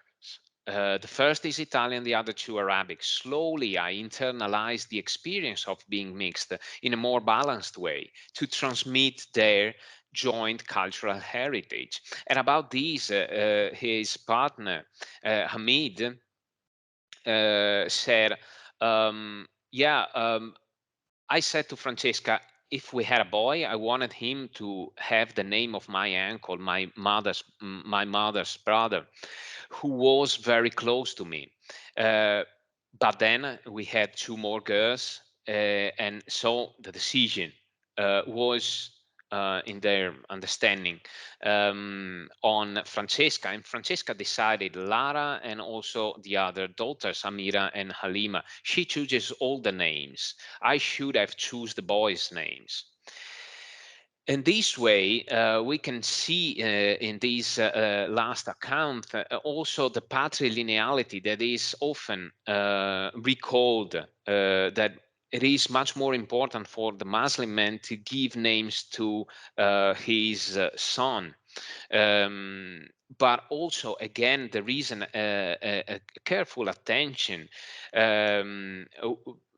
to the social context. And this is quite clear in the decision of Julia to, in a way, balance their decision, their initial decision to give their children an Arabic name that then turned into give to their second daughter an Italian name. And Julia explained this in this way. This decision. The name Amir was given by my husband. So again, the son's name was given by the Muslim partner. He, Amir, the son, didn't like it when he was small in the kindergarten and elementary school. His classmates made fun of him. Because your name is very important at that age. Julia remembered that he used to say, no, I don't want to be called Amir, I want to be called Ricardo. And that's why in Julia's accounts, she pushed and she made a decision for the second daughter to call her Erika. So later, when my daughter was born, I insisted on an Italian name, Erika. In this way, we can understand the social perception that of an Arabic name that influenced her decision to name her second daughter Erika. Lastly, the third naming practices is related with families where only names linked with the minority ethnic, racial, and religious background is given to the children. Names are always in a way connected with the minority partner, but these can be related with passing, with a link between religious norm and religious transmission. For instance, in Muhammad account, we can see these. They have Muslim names because they are Muslim. So there is a precise attempt to specify that names are Muslim names. And according to Islam, you have to choose among certain names.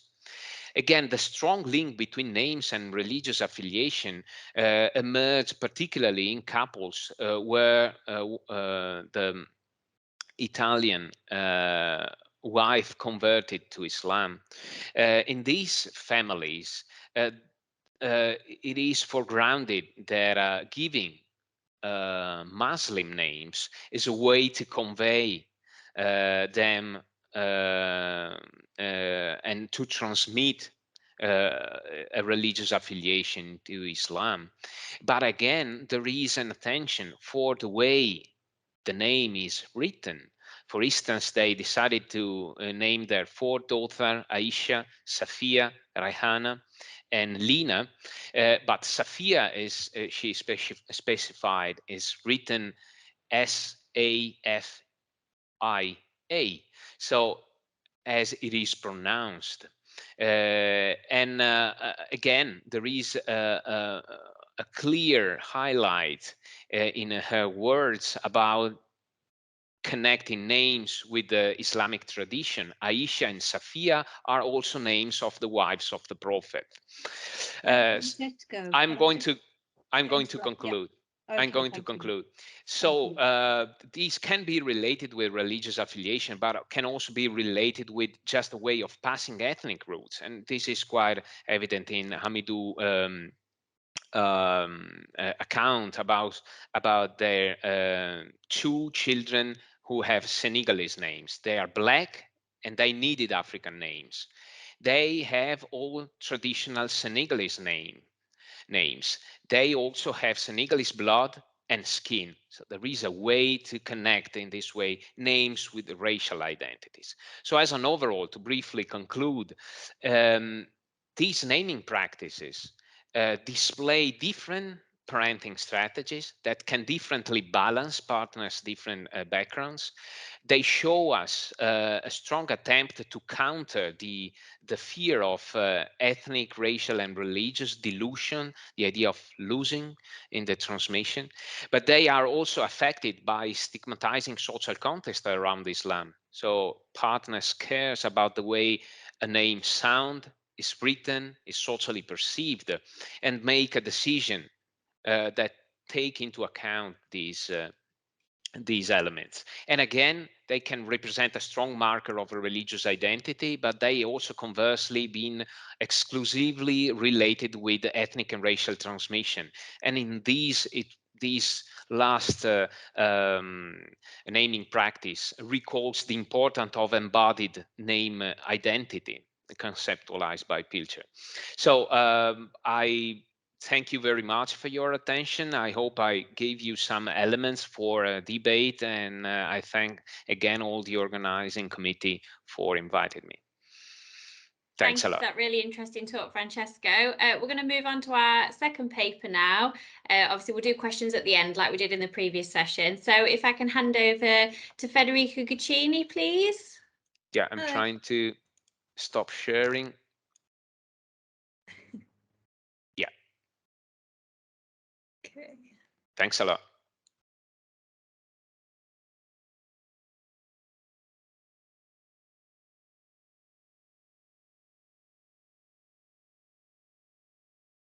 Sorry, this looks a little different from when I tried it yesterday, but I'll have my presentation up shortly. That's fine, don't worry. Something has to go wrong. Right?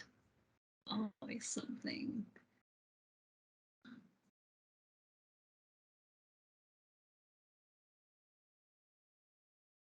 The share button is typically next to the red leave button.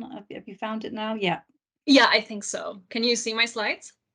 Yeah, we've got it. That's great. Wonderful. All right, thank you so much. Hi, everyone. My name is Federica Guccini. My pronouns are she and her. And I'm presenting today on conceptualizing a decolonial framework for language and naming practices. I'm trying to find a translanguaging approach to naming. So I've actually been studying names from an anthropological perspective since 2015. With a focus on Chinese students' names, actually, initially, and I'm really excited to have the chance to go back on that today for a little bit. I've generally become interested in the idea of detangling names from specific languages, not least of all because you might not be able to tell from my name, but I am half German and half Italian, with a quote-unquote Italian name, and often studying in Canada, people just assume that I'm Italian when they see my name, but kind of neglect the German part because they don't see that in my name, right? But there's always a person behind a name. Sorry.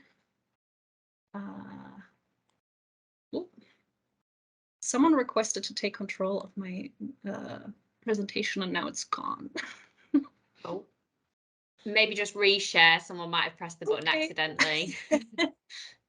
I'm so sorry. Technical problems. I'm more used to Zoom usually, so. No, don't worry. I think everyone has the control option, so anyone could have accidentally clicked it. Okay, sure.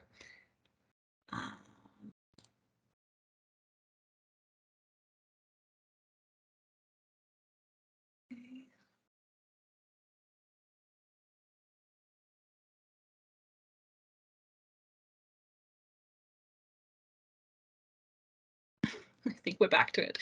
All right. So actually, last disclaimer before I actually start, these are just some very preliminary thoughts that I'm trying to build for a manuscript that I'm writing. So I welcome any feedback that you might have at this stage of my thought process. Okay, moving on. So I'd like to start with an example from popular culture. You might be familiar with the Harry Potter franchise and perhaps also the mildly put controversial behavior of author J.K. Rowling. And you might also know the character Cho Chang, whose name has come under scrutiny over the years because it sounds vaguely and stereotypically Asian, but it's in actuality a combination of a Korean and Chinese family name. So you wouldn't find the name Cho Chang in either Korean or Chinese linguistic contexts as a full name. And the issue here stems from racial linguistic ideology. So language ideologies are very broadly beliefs and judgments about language, for instance, deeming something proper, a good way to speak. And racial linguistic ideologies are more specifically beliefs and judgments about the perceived correlation of language and race.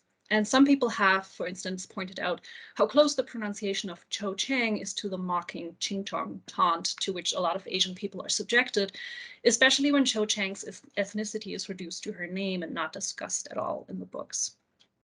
So in other words, racial linguistic ideologies can be understood as coloniality of power in its linguistic form, a process of dehumanization through racialization at the level of communication. So by reducing Cho Chang to her name as a very stereotypical name, it is a process of dehumanization.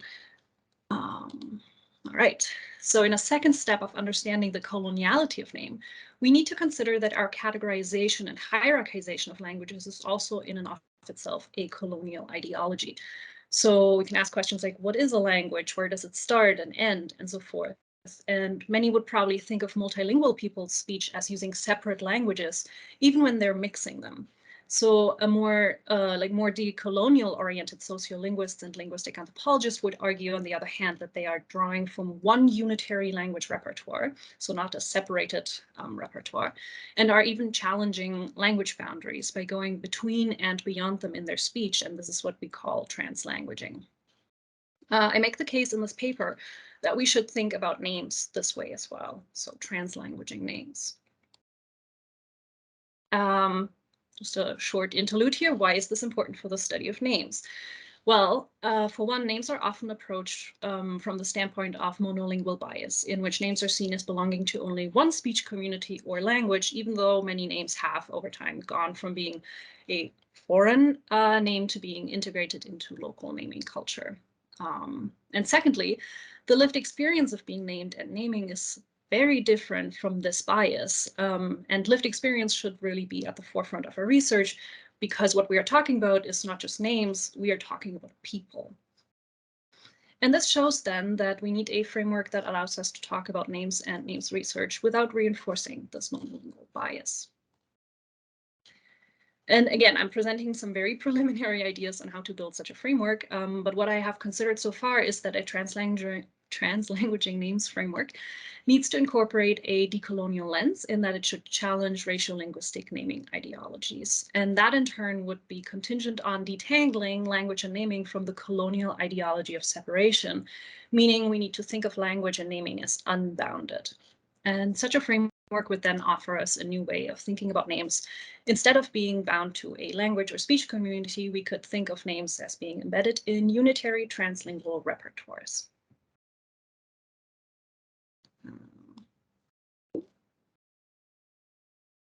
There we go.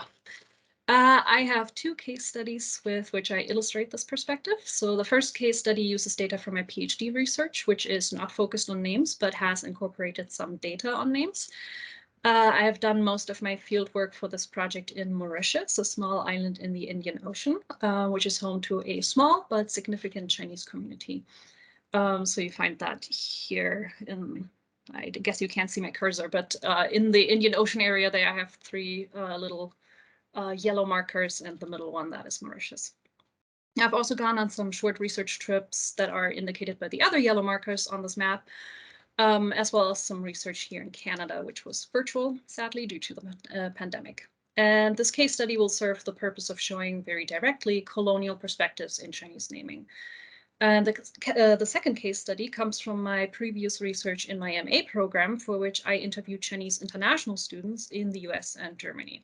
So that case study will show us more explicitly what it looks like to translanguage names. Okay, so case study 1. I will talk about the Mauritian Chinese name colonization, especially family names. And on the right here, you see a picture of a recreated office at a colonial immigration depot in Mauritius, because these are the sort of places in which colonial officers would register immigrants' names. And as you can probably imagine, there were some language barriers there. So on the right here, you see the Mauritian 25 rupees banknote. It depicts a Chinese Mauritian politician and businessman. His name was Moilin Jean Achuen. And if you're familiar with Chinese names, you might think, Achuen, it's not really a typical family name. And you would be technically right, except that in Mauritius, it is. And so this is because Chinese family names in Mauritius are based on the full name of the first immigrant of each family to arrive. So sounds a little complicated, but I'll break it down. Moilin Jean Achuen's father was Chu Wei-chuen, and his name, this is the name that you see on the left here, his name follows the common Chinese naming pattern of family name first, Chu, followed by a generation name and a given name. The generation name would be the name component that each family member of a generation carries, so your brothers, sisters, siblings, cousins, and so forth. Now, the last syllable is Chuen. And a common way of nicknaming people close to you would be to call them A plus their given name, Achuen, which is the family name of Chu Wei-chuen's son. So instead of Chu, his family name is his father's nickname. So what happened with Mauritian Chinese family names? Well, first of all, they were transliterated from Chinese characters into Roman letters when they were seeking passage out of China. So this typically happened in Hong Kong, where they would board a ship to Mauritius, and the colonial officers there wrote the names in a more Cantonese fashion.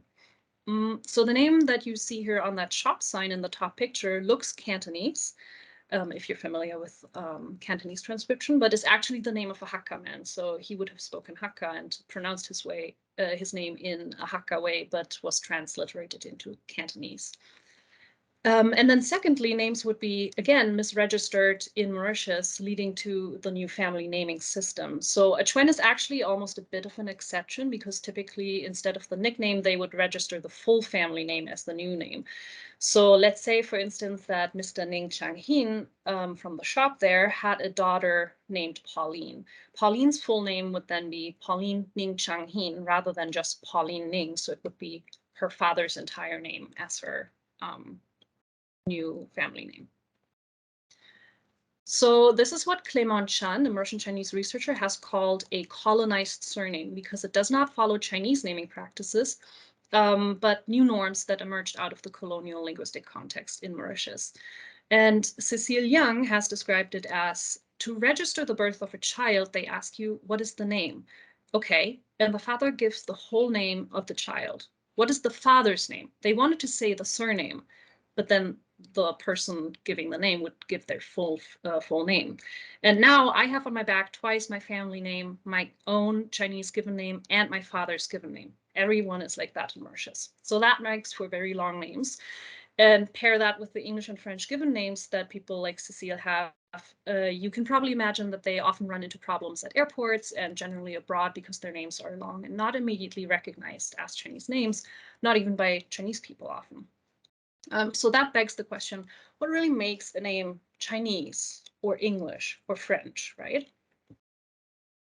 And that brings me to case study 2, in which I interviewed Chinese international students about their names, which often included, again, quote unquote, English names. And that they use these names abroad, or sometimes even in China in big businesses, they would ask employees to choose an English name for themselves. So to the right, you see the Alias Award, which my research participant Seyang received from her team during an internship because she had, and I quote from the certificate, successfully convinced thousands of nonprofits that her name is Amy. So Seyang actually used the name Amy on the phone for efficiency because she did not want to have to explain the name Seyang to every caller, and that would give people more of a recognizable name, Amy. And this practice of choosing an English name is very common and has been covered in the media a lot. And you can probably anticipate it. A lot of it is pretty racial linguistically charged. I have a few examples here. So we have Hong Kong loves weird English names. Hello, my name is Yes, and other English names in China. Hilarious English names Chinese people choose with a little thingy here that says, hello, my name is Yoga. And then lastly, Chinese people's English names. Is there a method to the madness? So there was even a website for a few years that advertised itself as China's only resource for English names created by a Westerner and native English speaker. The promotional material for this website was pretty telling. It assumed that there were no Chinese resources to choose authentic or serious English names, which there were. And it also positions itself as a sort of white savior because apparently Chinese people need to be saved from their self-naming choices. So you can see, for example, this fictional exchange above on the right, where a Chinese person says they like the name washing liquid and the consultant suggests Alyssa or Skylar instead. And finally, this is where we get into the translanguaging bit. The website organizers completely ignored the presence of Chinese naming practices in what they call English names. So I've chosen some examples from my research and relevant literature to explain this. Yunnan used the nickname Soda for her social media because in Mandarin, the first character matches her family name. She purposefully did not introduce herself like that to people abroad because she anticipated that they would find it weird. Hui Min told me that many Chinese parents nowadays choose names or nicknames for their children that can be easily anglicized. A popular example would be the nickname Lili, which means beautiful in Mandarin, but could easily become Lily in English. There are also some English names that Chinese people may avoid due to pejorative meanings in Chinese pronunciations. So that would, for example, include the name Charlotte, which sounds like kill her in Mandarin. And then Seyang, who you may remember as Amy from the Alias Award, has actually used multiple names throughout her life, and she often changes them up according to whatever popular media she's consuming at the moment. She has been Claire from Modern Family, Elena and Catherine from Vampire Diaries, or Adele, like the singer. And there were other people in my research that used the same practice. There was someone named Donald, not after Trump, but after Donald Duck, and he would run around with a sweater with Donald Duck on too. And now in Chinese naming culture, many name givers choose names that carry auspicious meaning, for instance, qualities that they would like the name bearer to have or something that reminds them of the person. So that practice makes a lot of people choose names with very literal meanings in English as well. People in my research were named or had friends who were named Jade, Crystal, Sky, Timekeeper, nicknamed TK, or Shadow. I also had one interview participant from Hong Kong, where names are very common, English names are very common because of the colonial history with Britain. And she and her sister were named Vivian and Lillian, which her parents chose for the shared ending in Ian, because they wanted something similar to the generation name in Chinese structured names. So where the same syllable would be repeated for siblings and cousins. And they just did the same thing in English, calling their daughters Vivian and Lillian. Chinese websites for English name choices, which again do exist, there's not just the bestinglishname.com, also advertise names that are hao-ting or good sounding, which is a highly valued quality in Chinese naming practices, and that is translated into English name choices then as well. Names like Lily, Lulu, or Coco, so names with a repeated syllable, follow a typical nickname pattern in Chinese, which makes them very popular among Chinese people seeking an internationally usable name. So, for example, Seyang would be Yang Yang as a nickname, and so that makes it very similar to Lily Lulu, and Coco. A lot of name choices also follow the principle of alteration for uniqueness, which kind of mirrors the practice of creatively changing a character in Chinese writing. So this is how we would get, for instance, Logan with an I instead of Logan with an A, or Megan with an I instead of Megan with an A.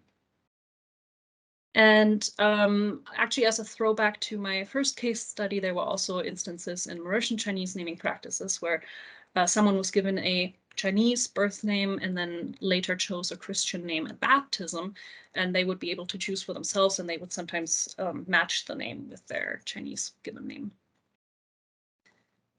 So now, as you can tell, these practices challenge ideologies of language name relationships because there are Chinese elements in choosing an English name, or what is thought to be an English name on the surface level. So when Chinese names and their name bearers are ridiculed as weird, then that just shows the ignorance of the translanguaging practices behind the name. So to conclude, a translanguaging names framework is aimed at decolonizing language and naming by unraveling the socially constructed boundaries of languages and names. And through a decolonial lens of translanguaging, we can challenge those boundaries and understand names as being embedded in translingual repertoires. And finally, I think this is really important in a decolonial perspective. We need to center people's lived experience of name encounters so that we can understand translanguaging and naming as a social practice that is impacted but not determined by colonial ideology. All right, thank you so much for your attention, and I have some references here and happy to receive any feedback on this. Thank you so much for that, Federica. Really interesting talk. So we'll move on to our last presenter now, Ayakumi Ojibode. If you're ready to share your screen, please. Thank you. So, good afternoon, everyone. So the title of my presentation is Connecting Words, Performing Identities, Picking Through Lens of British Nigerian Actors in Hollywood.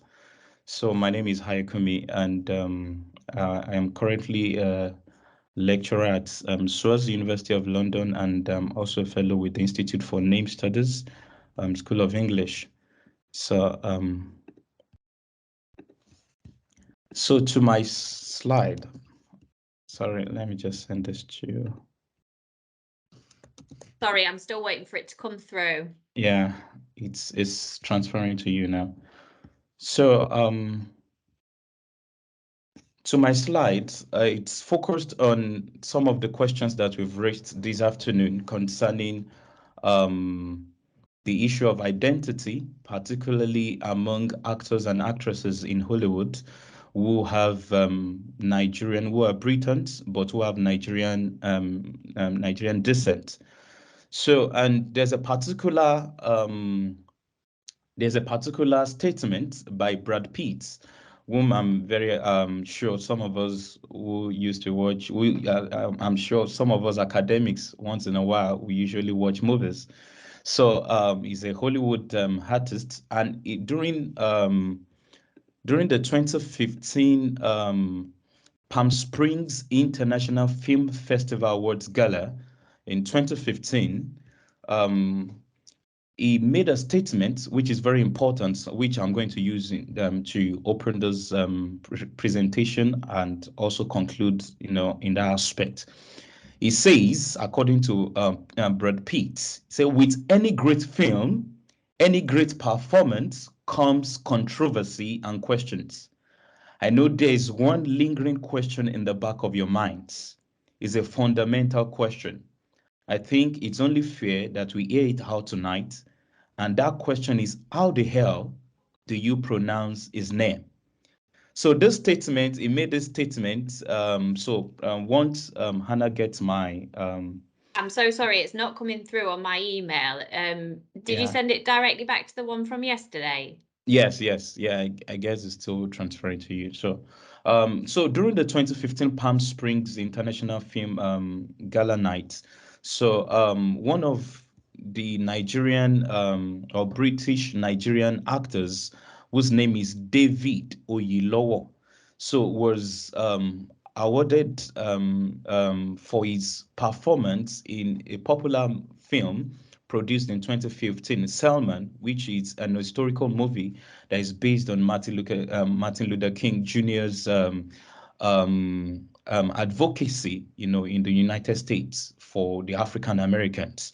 So during to his stellar performance, so Brad Pitt, was the person that was meant to present the award to him, and he decided to sing the name, because most people who were present, so it has sent successfully.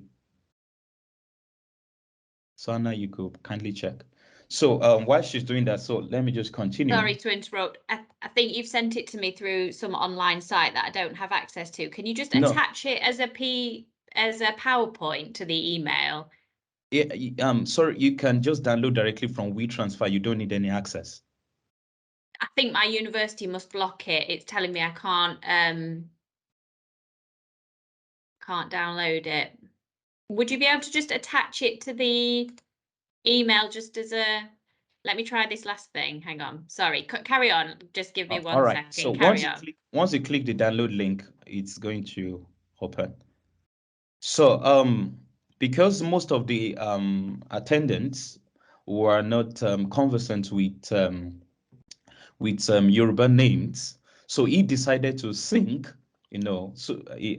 sing to teach the attendants, the name of the British Nigerian artist, who happens to be David Oyelowo. So, and everybody, jokingly, they followed and they responded by singing, the name, and they got the name at least to some extent. So, and yes, thank you very much. So I'm currently on the, so you can move to the second slide and just make it second slide.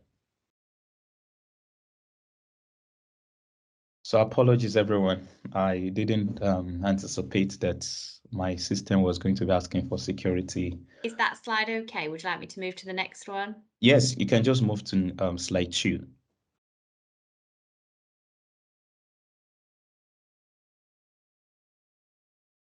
Further than that?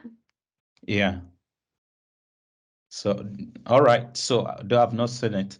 So everyone responded, to singing along the name of the British Nigerian actor.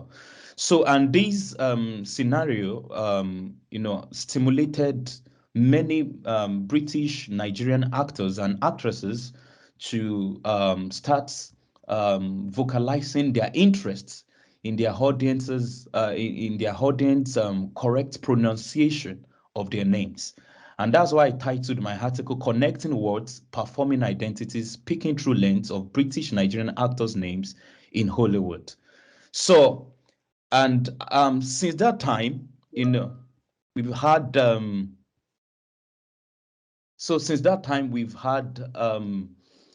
many actors and actresses, produce YouTube videos where they spell out their names, so that their audiences could connect with them. And I think this is one of the things that many of the previous speakers have also talked about, there's so much to naming.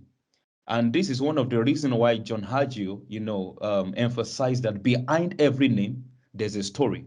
And this is more particular to Nigerian names, particularly among the British, or among those who are British citizens but who have Nigerian descent. So in the second slide, I was talking about the quotes, from Brad Pitt. And then in the third slide, I attached a short video that's less than a minute, for everyone. So I don't know whether Hannah is able to control from her side.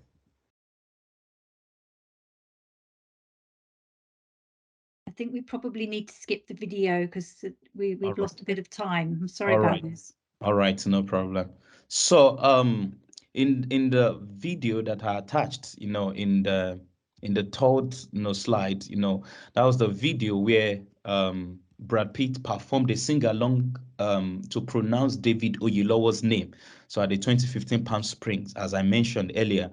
So, and it's from this that I drew the statement of problem that even though the predominant studies on Hollywood focused on cultural economy, marketing, production, and technicality, but I've overlooked the cream of British Nigerian actors' names and the gender gap of Hollywood stars, either raised in England or Nigeria, but who have maintained their divergent cultural identities despite compelling globalization and the pressure in the company, for them to change their name in order to get more roles. So I said, therefore, this study explores the cross-culture of British Nigerian actors' names and gender identities and their transition over national boundaries.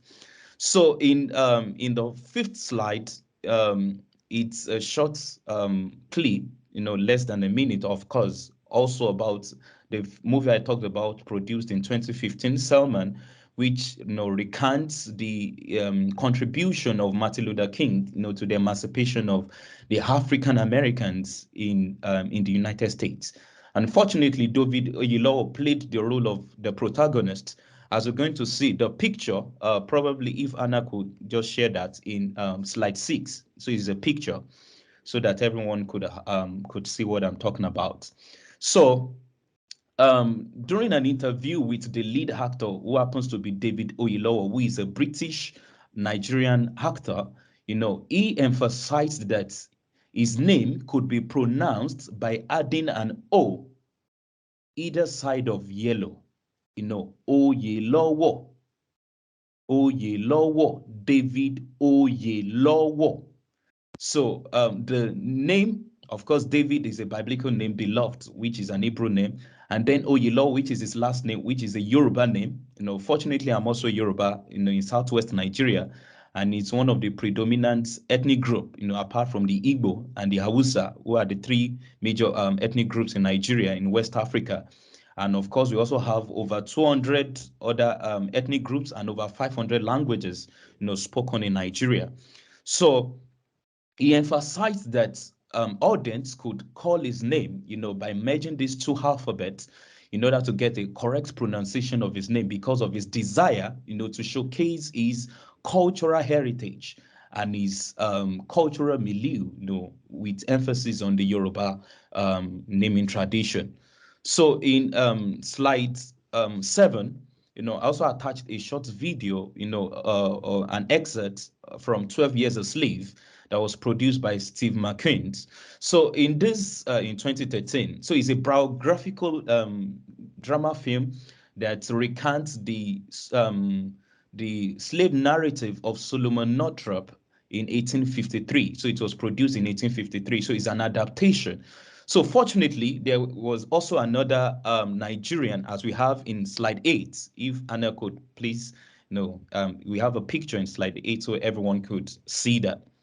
So in slide 8, we have the picture of Chiwell Ejiofor, so who has an Igbo origin.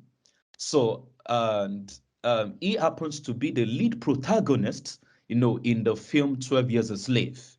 So just like Brad Pitt did in 2015, still in an interview in 2015 with Sunday's Interview, Chiwetel Ejiofor, also had a chat with Krista Smith, who was the anchor of the program, and how to use international phonetic alphabets to pronounce his name, to recite his name for everyone. So, and in fact, the conclusion of the interview was that he had found peace with the constant means pronunciation of his name, particularly in the United Kingdom, where he resides. So, and that's why I have that in slide 8. So, as he, spelled out his name, Charlie for C, Hotel, India, Whiskey, Echo, Tango, Echo, Lima, Echo, Juliet, India, Oscar, Foxtrot, Oscar, Romeo. So just to give an international or universal rendering of his name. So, and as we have in slide 9, so just to save the time, in slide 9, we find the picture of the first, so Anna could move to slide 9. So we find a picture of Chiwetel Ejiofor, whose picture I've just displayed in slide 8, a picture that was taken from 12 Years a Slave, so receiving an award of the Commander of Order of the British Empire, CBE, presented to him by Prince Williams in 2015 at the Buckingham Palace. So this picture, and of course, the other picture that we have in slide 12, talks about the contribution. You can move to slide 12, so that I can move to analysis, which is on 13, and then I will conclude. So on in slide 12, we see another picture, both about 3 or 4, more than 3 British Nigerian actors who reside in the United Kingdom and whose influence spanned beyond, the United Kingdom to United States, and they are big names on the big screen in Hollywood. They were awarded top awards of the Commander of Order of British Empire, by the Queen, Queen Elizabeth II, who happens to be deceased now, and whom we are currently celebrating in the United Kingdom. They received awards from the deceased Queen or the late Queen, to honor their contribution to the drama, not just in the United Kingdom, but within the Hollywood industry. So that's the picture we find of the second. This is the second British Nigerian actress, who was also given an award. So more than 3 were given awards. So this is to show the various contributions of British Nigerian actors to the development of drama or film, in Hollywood, and even beyond Hollywood, and spanning across different countries, Britain, Africa, United States, and different parts of the world where their films are watched. So, but the question which I started with is the correct pronunciation of their names, which most viewers, even though they appreciate their movies, and most viewers know some of these names because they are top names, on the big screen. So as a result of that, so I focused basically my analysis on pronouncing their names and telling us the meanings of their names, and then I'm going to conclude on that note. So the first name, which we have, David Oyelowo. David Oyelowo. So he's a male and a Yoruba. He has a Yoruba origin. So just like I've said initially, so David, is taken from it has Hebrew origin, meaning beloved. But Oyelowo, which is the Yoruba name, is means or denotes the titular office is prestigious. Oye means title. So fortunately, in one of the videos, David Oyelowo had to highlight, to the audience that his father, who currently resides, both reside now in the United States, but initially they were in Britain, in England. He mentioned that his father or his grandfather was a king. So, and that's the reason why such names or such name has been given to him. So names like Oyelowo, just like Oyelowo, Oyetunde, Oyekunle, these are names that talks about titles. So they are not ordinary names, they are not arbitrary names. They are names that show that the name bearer has a title. So, and he mentioned that his grandfather was a king. So second, we've seen another name, John Boyega. So this is a young actor who also resides in England. So of course, I'm not going to focus on the first name, Yohanan, which is Hebrew name, grace by God, but his Yoruba name is Boyega or Adegboyega, meaning he has made the chieftaincy more valued. So that's the meaning of his name. But as a result of the constant mispronunciation, his name has been shortened. The G there has been removed to Boyega instead of Boyega. So there's meant to be a G before the B. So the third one, we see Adewale Akinuoye Agbaje. So we could check the names of the movies, on YouTube, or probably watch it. That's why I've highlighted as a reference, just a short reference, so we could check up their names and the movies where they start. So Adewale means the crown has returned home. Ade means crown. And such names are also just like Oyin, are names that are given to name bearers that come from royal families, just like we have the king and the queen, in England. So the same goes for British, Nigerian actors, who have Yoruba descent. So Adewale means the crown has returned home. And then his surname means Akinu Yagbaje means valor in honor. We are custodian of wealth. That is the name Agbaje or Akin. So such names that name bearers that are given names like Akin means like they are very brave. No, they are very brave. They are courageous. They are names mostly given to people that come from the lineage of hunters, or people who are very courageous. So very quickly, we have Akim Kai Kazim, so who featured in Pirates of Caribbean 2007. So you see his name is an Arabic name which denotes a Muslim judge or ruler, and Kazim, one who distributes. Olatunde on 5 is also a male Yoruba, and his name Olatunde means joy has returned.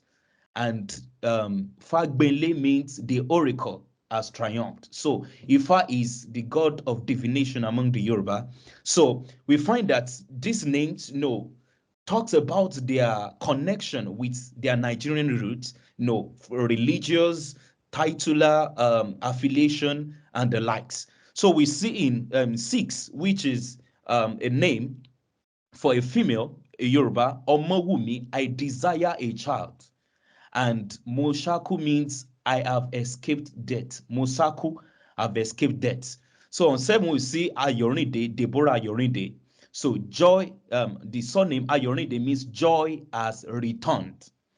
So on 8, we see Adelayo, Adedayo, meaning the crown turned into joy. Just like I've emphasized, wherever we say the name Ade, it denotes crown, that the person is affiliated with a royal family. And that's the way it is peculiar, for most Yoruba names who have connection with the royal family. And 9, we see Chiwetel Ejio, for whom I've referenced at the beginning of my presentation. So it's an Igbo name, unlike the previous names, the Yoruba names, because most Yorubas are literate, are well educated. So that's why we have most of these people, they are they are literate. But despite that, and despite the pressure that they have within the Hollywood industry of dumping the name, their African name, for English names, they held on to their cultural roots, and they try to promote that root or that cultural root, when they get on the big screen. So we have Chiwetalu, which means God brings, and Ag means to hold, Ofo means to be standing in the right direction, meaning God has helped the name bearer, to be positioned towards the right direction. And the last which we have is Nozo and Nozie, meaning the first meaning Chuku Nozo means God, plus Nozo ever near, like God is ever near. And Noze means to find one's footing or become better settled.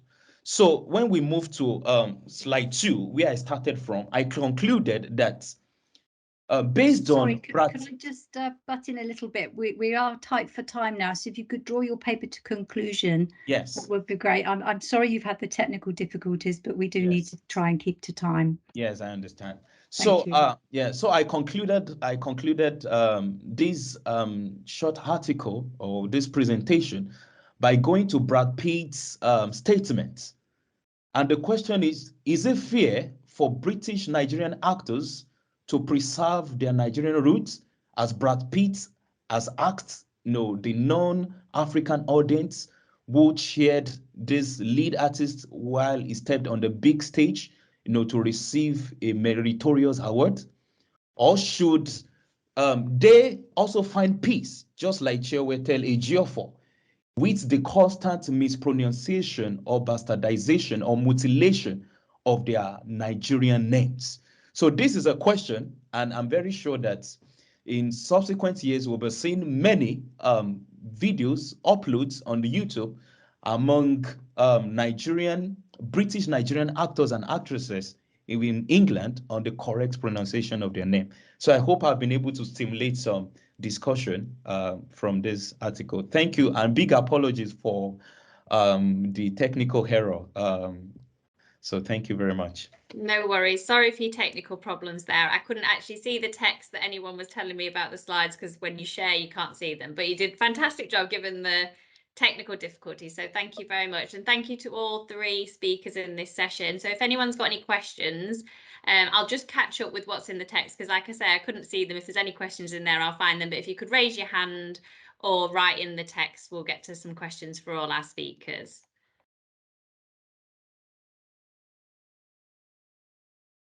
Jane, do you want to kick us off with your question? Yeah, organiser's prerogative. Thank you. So I have a question for Francesco, our first speaker in this session. You spoke very well about what happened to the children's first names in these families, but what happened to their surnames? Yeah, thanks a lot, Jane, for the question. Indeed, that's an important issue that I didn't discuss. Of course, it's also meaningful about the Italian context, the fact that you usually now the change, the law changed this year, but till 2021, it was possible only to pass down the surname of the father. So you automatically receive the surname of the father. That means that these children already have the surname of the father. And so the decision was also discussed as a matter of they have the surname of their father, what about the name? But they seem to discuss the name as the only choice that they can actually actively do. So it was the marker of one of the main markers of how we are going to cope with passing down our background. And one of the main issue was the name we are going to choose. The other one relevant to that is connected with the parenting strategies was related with the language. So I saw that name and language was the main issues to discussed by partners to that exemplify, that reflect their parenting strategies. But of course, a lot should be said about the fact, the connection with surnames. And it's also in connection with the gender issue, of course. So it requires really a dedicated attention. I would like to write about it because I think now it's going historically to change these thing because of this law that allows also to the mother to pass down the surname. In Italy, I'm referring. Yeah, thank you for that response. Thank you. Thanks. And next, there's a question in the chat for Aikumni, which asks, are there religious, political, historical power issues at play in the Yoruba language more than other Nigerian languages, or would you say it's the same across the linguistic spectrum, generally speaking? That was from Helen Robinson, please. Yeah, thank you so much, Helen. So fortunately, my mentor who gave me the foundation in onomastics is also online. Professor Idowu Debode is a professor of social linguistics, and onomastics is a pioneer professor of onomastics in Nigeria. So I'm sure that probably if we could get a few minutes, it could also add to some of these issues regarding Yoruba names. But responding to that, I think I've highlighted that in my presentation that Yoruba, it's more prominent among the ethnic groups in Nigeria and even across the world as a result of, first, we have the transatlantic slavery, that led to the massive dispersal of many Yorubas from their African roots, to the Caribbean, to the New Worlds and the likes. So, but beyond that, we also have another factor, which is the educational factor. Among the three predominant ethnic groups in Nigeria, most Yoruba families, have their children, they place premium and prioritize education. So as a result of that, they have a kind of advantage over other, even though we have over 200 ethnic groups in Nigeria, but we find that there is almost anywhere in the world you get to, find a Yoruba or a Yoruba scholar or a Yoruba person, sharing knowledge because of the investment, in Western education. So along the years. So and that's the main reason why it seems as if, the Yoruba has the ethnic group have monopolized most sphere of knowledge, even in different disciplines, politics, sports, just like I've highlighted in the movie. Part of my findings, from this website on IMDb, where I took my data from, is that we have over 80% of British Nigerian actors coming from Yoruba descent, have Yoruba background. So you find that these two factors are very important, and it's reflecting in almost every sphere.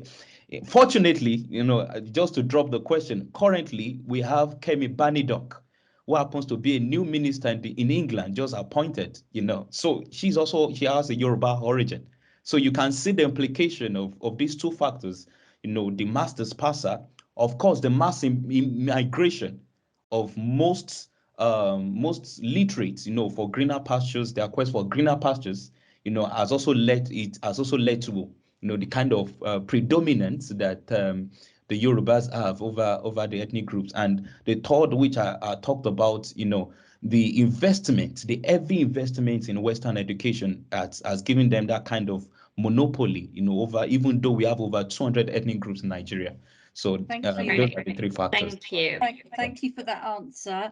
I'm sorry, we do need to take a little break now because our keynote speaker is waiting in the wings in 5 minutes' time.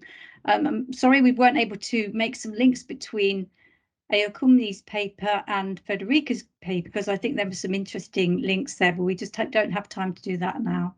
So take a comfort break. We will resume at 16:10 for our keynote speech. Thank you, everyone. Our keynote, everybody. Okay. Well, I'm Karen Panizzi from the University of Western Ontario. And my title here is Don't or Say Their Names, Pursuing Social Justice in the Namescape. So I want to thank Jane Pilcher for organizing this symposium and inviting me to speak. It's been a pleasure to hear all these really interesting, thought-provoking papers today. Okay, let's get right into it then. Okay. There's been a lot of research in the past couple of decades exploring how personal names serve as markers for a range of social categories, and we've actually heard some scholars today showing us some great examples. Names can be indexes of gender, age, ethnicity, race, clan, tribe, group, religion, class, status, all kinds of cultural social categories. We know that naming practices mark both sameness, identification, and also difference, distinction from other individuals or groups. And then, therefore, names and naming are involved in relationship building. Through ideologies and social structures, categories of difference get organized into stratified distinctions and then hierarchy. So they're not all treated the same, right? Leading to inequality and injustice among groups of people. So when differently valued identities are recognizable in personal names, certain names can then become associated with or indexes for certain forms of oppression. Right. So then, just as individuals can become a public figure, right, known to others, recognized and talked about by people who don't have a personal relationship with them, then that individual then comes to serve as an example of, this or that type of something. So too their name can circulate in public spheres and take on new symbolic meanings. So today I want to develop namescape as a theoretical concept to explore connections between names, identity, and inequalities. We'll look at some examples of how namescapes are created and transformed by making some names visible and audible while removing other names from the namescape. And we'll see how deliberate efforts to shape the namescape both influence and reflect social processes such as the pursuit of social justice. So I'm not the first person, to coin this term, the namescape, but the way I'm using it, I'm defining it as referring to names we see and hear in public spaces, in the physical environment, so names on buildings, street signs, shop signs, advertising, facilities, even monuments, as well as names spoken out loud in public events, demonstrations, conversations, news reports, and so on. And then also in public spaces online, so social media posts, shared videos, websites. Basically, the namescape includes all the names we encounter as we go about our daily lives that are not connected to people we have personal relationships with. So they're kind of these public names that others know, even if you don't know the person. The namescape as an object of study developed from linguistic landscape literature. So this studies of linguistic landscape started by looking at names that were visible in writing in public spaces, street signs and business names, and that kind of thing, and then expanded to more multimodal analysis, including, along with written texts, spoken words, images, objects, and then consideration of how those are placed in time and space. And nowadays we might talk about semiotic landscapes, right? So Jaworski and Thurlow quote a definition here saying any public space with visible inscription made through deliberate human intervention and meaning making. So it really isn't just language anymore. In terms of namescape, Guy Pusey describes the onomastic dimension of linguistic landscape research, referring only mostly to toponyms, right? So place names, and then other components of readable landscapes such as businesses. And he notes that the linguistic landscapes are created deliberately to impose certain ways of seeing the world and to establish dominance. So naming, the land around you, right, in different ways as a kind of dominance. Other scholars have observed that linguistic landscape operates as an area for protest and negotiations, right? So we have studies of reactions and controversies surrounding names in the linguistic landscape, such as, vandalism of a sign, or just people continue to use alternative names, and then campaigns to replace names, right? Rename places. So my definition of namescape is both broader and narrower than the others people who have written about namescapes and linguistic landscapes in different aspects. So I don't limit the data only to place names, but I do include all names in public spaces. My focus, though, is on personal names and not other kinds of place names that don't refer to people. Okay, I'm not really emphasizing multilingualism, which has been a big thing in linguistic landscape, but it does come up in the renaming campaigns if people are changing language as well as name. And I paid close attention to the individuals, the people who are named in these public spaces and their social roles and relationships. The original reference for these public names may have been historical figures that are no longer recognized by the general public, or they might be individuals who are widely known, so it includes both. These names take on other reference as they become a public name, right, referring to a street or a place, or a school, for example, or even the student body of a school, right? So people aren't always thinking about that individual's name, they're just thinking about what it now represents, right? The original individual referent might become erased or forgotten or just secondary in this process of becoming a public name. And the campaigns I'll talk about today aim to bring these individuals back into the public consciousness, to put a spotlight on the deliberate act of naming so that people reevaluate what that person represents and whether that is still something worth commemorating by naming, or if it's doing harm. So they're requiring us to consider different perspectives in making these evaluations, perspectives that were not originally considered because their voices were oppressed. So namescape is a product of linguistic ecology, right? The relationships among particular languages in a place, language ideologies, assigning different values to particular linguistic forms such as names, and then also social and cultural processes and structures that underpin those ecologies and ideologies, such as racism or anti-racism, or other kind of movements. So naming is an instructive example of how language does more than describe the world or refer to it, right? Language, in this case naming, is a form of social action that shapes the world and gives it meaning. So that means that language is implicated in the constitution and maintenance of social hierarchies and inequalities, but also in their contestation. And that's a quote from Netta Avenary and colleagues in their book, Language and Social Justice in Practice. So now I want to look at how namescapes are important to social justice. Oops, too far. There. So for that, we need a definition of social justice, which, again, I'm using this definition here: full and equal participation for everyone, equitable distribution of resources, equal access to opportunities, and then cultural respect and social recognition. The Ambell says that social justice involves eliminating the injustice created when differences are sorted and ranked into hierarchies. And so she sees social justice as a goal, like these set of four goals that I put up there, but also a process, right? Social justice should be democratic, collaborative, participatory, and respectful of diversity. So all of that's going to come out in these naming campaigns here. And Avenary and colleagues say that language is key to social justice and can play a powerful role in bringing about positive social change by making people aware of the injustices. Right? The activists involved in these campaigns to create the namescape seem to share that understanding of social justice and recognize the symbolic value of particular names. So campaigns to say names or change names use language as an instrument to bring about change by bringing attention to these injustices. Now, we know that research on social injustice related to names has been carried out in various areas, like hiring discrimination based on names, housing discrimination based on names, legal or institutional restrictions on certain kinds of names for name choice or spelling, social inclusion, microaggressions, those kinds of things. So I'm adding namescapes to this list as a struggle for naming that involves many people engaged in collective action rather than the individual struggles that typically get investigated in this area.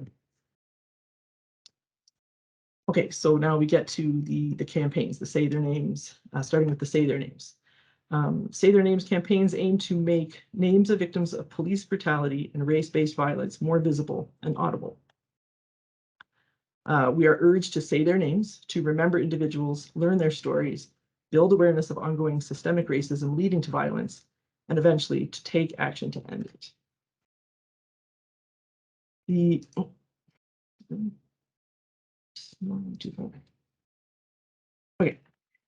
original campaign was actually Say Her Name, not Say Their Names, started by the African American Policy Forum back in 2014. And they wrote this report that featured many women as an illustrative example of police violence against Black women. And a quote from that says, "At protests, demonstrations, and other actions calling attention to state violence include the faces, names, and stories of Black women alongside those of Black men. Because until we say the names and tell the stories of the entire Black community, we cannot truly claim to fight for all Black lives," end quote. So this is why examples promoting the utterance of names in the audible and visible namescape that most readily come to mind center on racism. So say his name, say their name, say her name, because it comes out of this part of the Black Lives Matter and this African American Policy Forum document. But now it's become this popular slogan, and just kind of the names people add to the list, and it's kind of become this global thing now, but it started with that. So to illustrate the effectiveness of this campaign, I invite people in the chat right now to write some of those names, whether it's from USA or UK or wherever you happen to be. If you're familiar with this, say their names. I'm just curious to see what names people have in mind. If you're able to. Do you know what I'm talking about, if any of these names? Otherwise, I'll have to give examples. So go ahead if you have any, you can put them in the chat.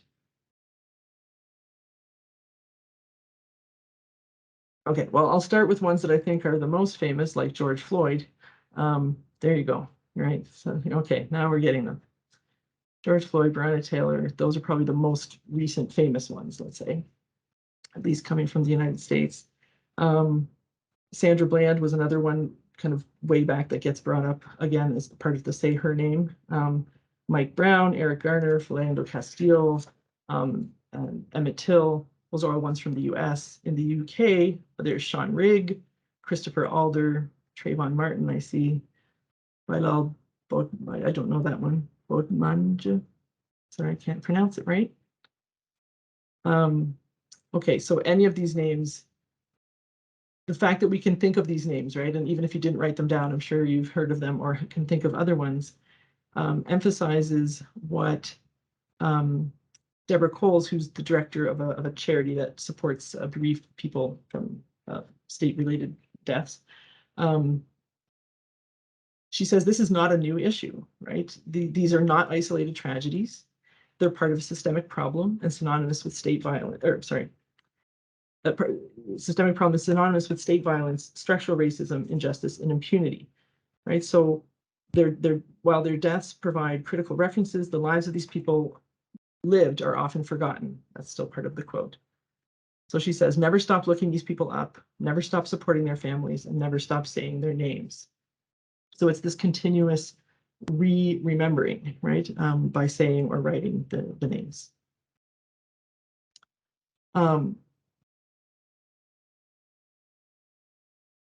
So saying the names calls to mind the victims of anti-Black violence. They serve as examples of systemic racism and white supremacy, most often associated with the Black Lives Matter movement, but I think it's increased now. So I was going to play this short clip to see, how it works in kind of live.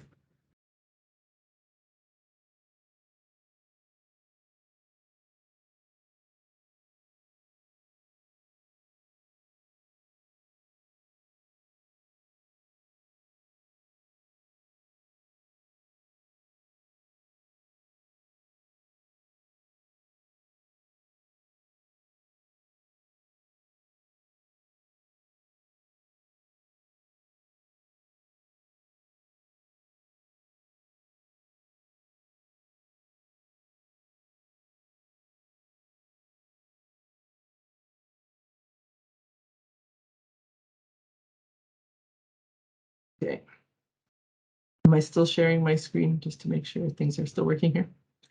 Yep. Okay, so I think it's important to see the context for these saying of the names.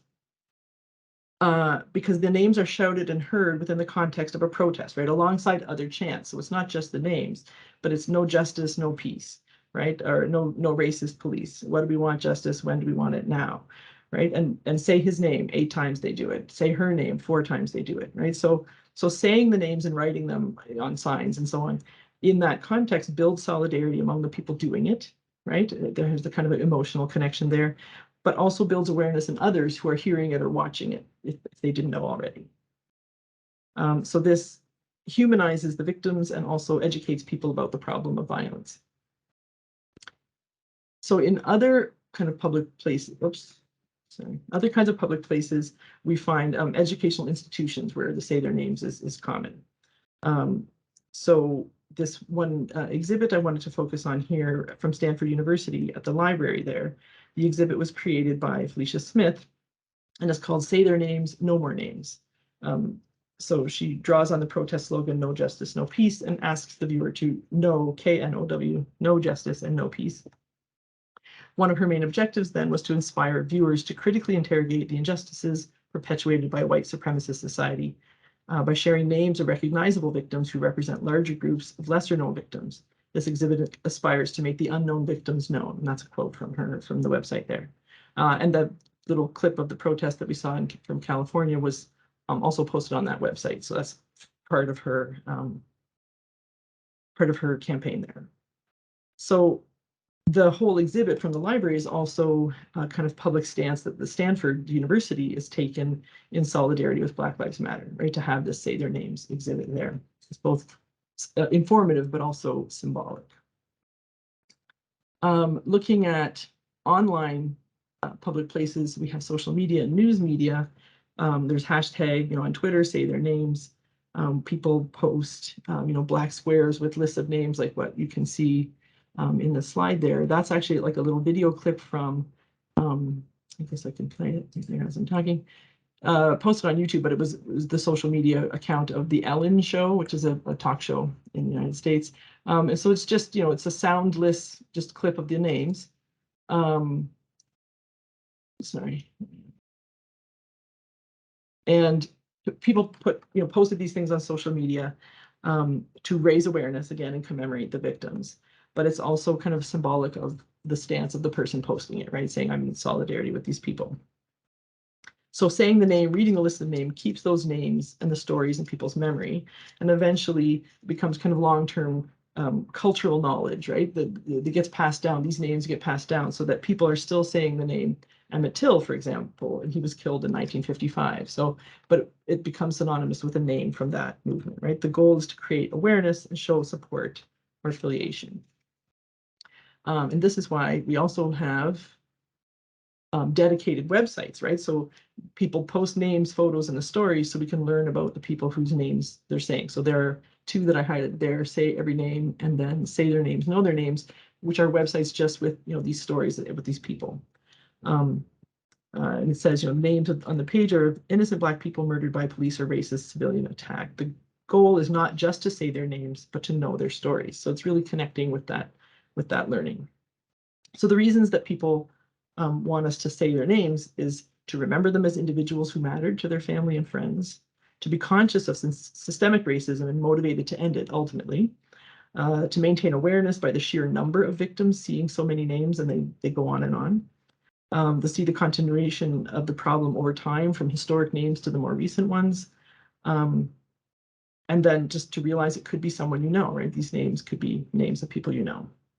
So personal names are so effective for this kind of work, of this indexical work, because they refer to that unique individual, but then also connect to this group identity, such as, Black people.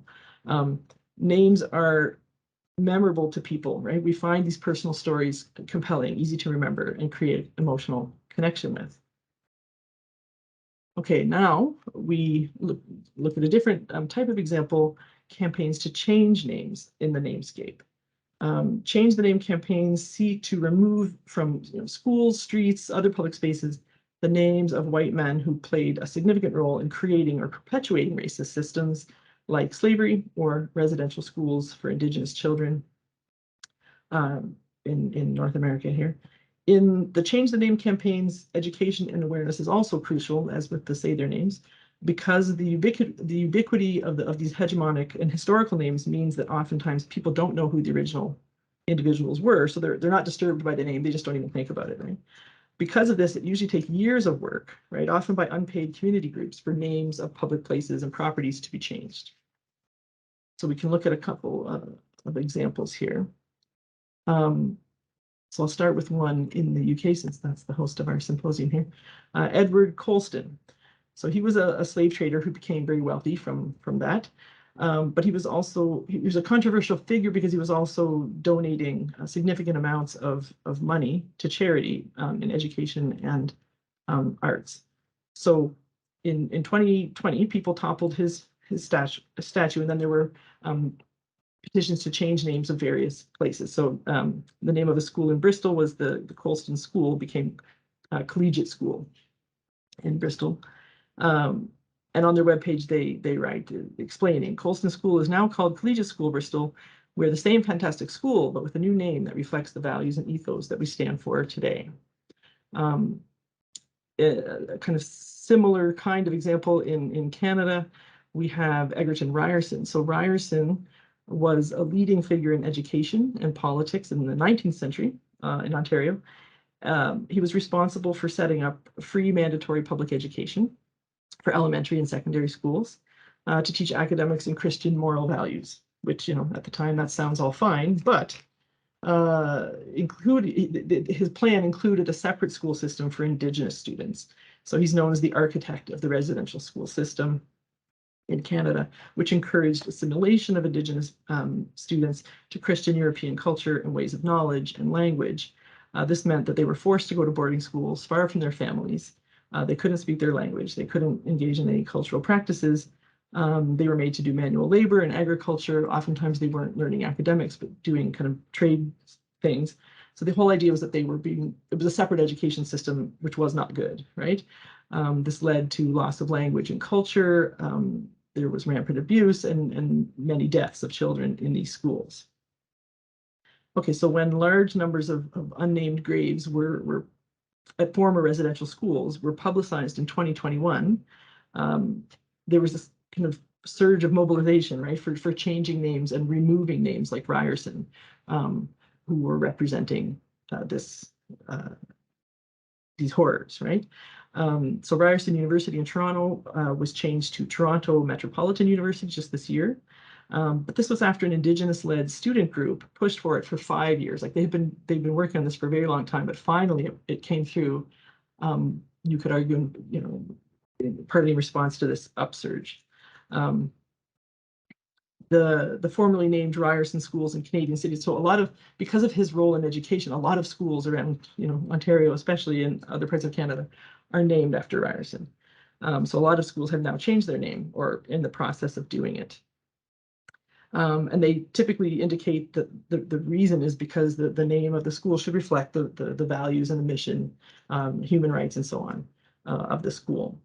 The majority of the new names are interestingly, have some kind of Indigenous connection, either named after an Indigenous person or it's a word in an Indigenous language. So, for example, Ryerson Elementary in Hamilton is now called Kanetskare Elementary. That means by the bay. It's a Mohawk word. Ryerson Heights Elementary in Brantford is now called Edith Montour Elementary. She was an Indigenous nurse from and a war vet from Six Nations Reserve nearby there. Ryerson Elementary in Burlington is now Maquendum, which means remember in Anishinaabe. And Ryerson Park in Burlington is now Sweetgrass Park, right? So these names, the new names are decidedly Indigenous, like in direct, you know, counter response to what Ryerson's legacy was, right? The third example I have there is Dundas. So Dundas is a name of a major street in Toronto. Has many houses and businesses on it. Very, you know, a lot of things are named Dundas, right? But recently, City Council voted to change the name of Dundas Street and any other civic properties bearing that name. And this is because Henry Dundas was a Scottish lawyer, a politician, and one of the British Prime Minister William Pitt's most trusted and powerful ministers. But this is back in the 1700s. The petition to change the name called for the street to be renamed because, and I quote, because of Dundas's role in delaying the abolition of the transatlantic slave trade in the 1790s. Right, so he had proposed the gradual abolition of slavery rather than immediately. And he made other political arguments for delays over the time. So it wasn't until 1807 that the Slave Trade Act was actually enacted, you know, that actually stopped, right, ending the slave trade in the British Empire. So during that period, more than 500,000 more Black people were enslaved in British territories. And of course, it also prolonged the slavery of people who already were slaves. So this was why they wanted to change the name. Then there's now a working group charged with finding a new name for all things currently named Dundas. They've got until next year to do that. And this working group includes people from the city's Confronting Anti-Black Racism Unit, as well as the Indigenous Affairs Office. And they conducted a review of 400 cases in other countries to see how best to do a major name change like that. So you see that the process is important, right? If you recall Leanne Bell's idea that social justice is a process, right? So how are we going to change that name? What are we going to change it to? Who do we consult? Who gets to decide? And then this case is also a real precedent because many cities in Canada have streets called Dundas, including the city where I live right now. So this has sparked petitions elsewhere, right? Or what are we going to change it to? What would that mean? Who's going to pay for it? And so on, right? This is the power of names and symbolic language, right? How social justice movements work. And the last one there is King Leopold of Belgium, Leopold II of Belgium, who ruled Belgium in the late 1800s and of course was responsible for the deaths of 10 million Africans due to, you know, forced labor, starvation, and murder of rebels during his rule of what is now the Democratic Republic of Congo. So the interesting one there with the map was that in Western Australia, there's the King Leopold Ranges of, you know, mountains there, where, you know, Leopold never actually went to Australia, but the ranges were named after him because he was a good example of an explorer, apparently. He liked exploration. So now it's been renamed the Woonamin Miliwundi Range, which combines words from two Indigenous groups whose territories are home to those mountains, right?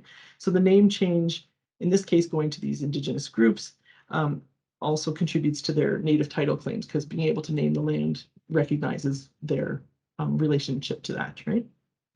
Their kind of authority to it. So there are hundreds of these name changes going on. These are just a few examples.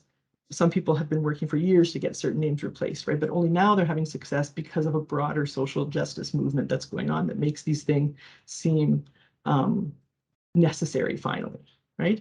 And the reasons to remove these names then are to not glorify the immoral or unjust actions of the named individuals through these honorary titles, right, on buildings and institutions.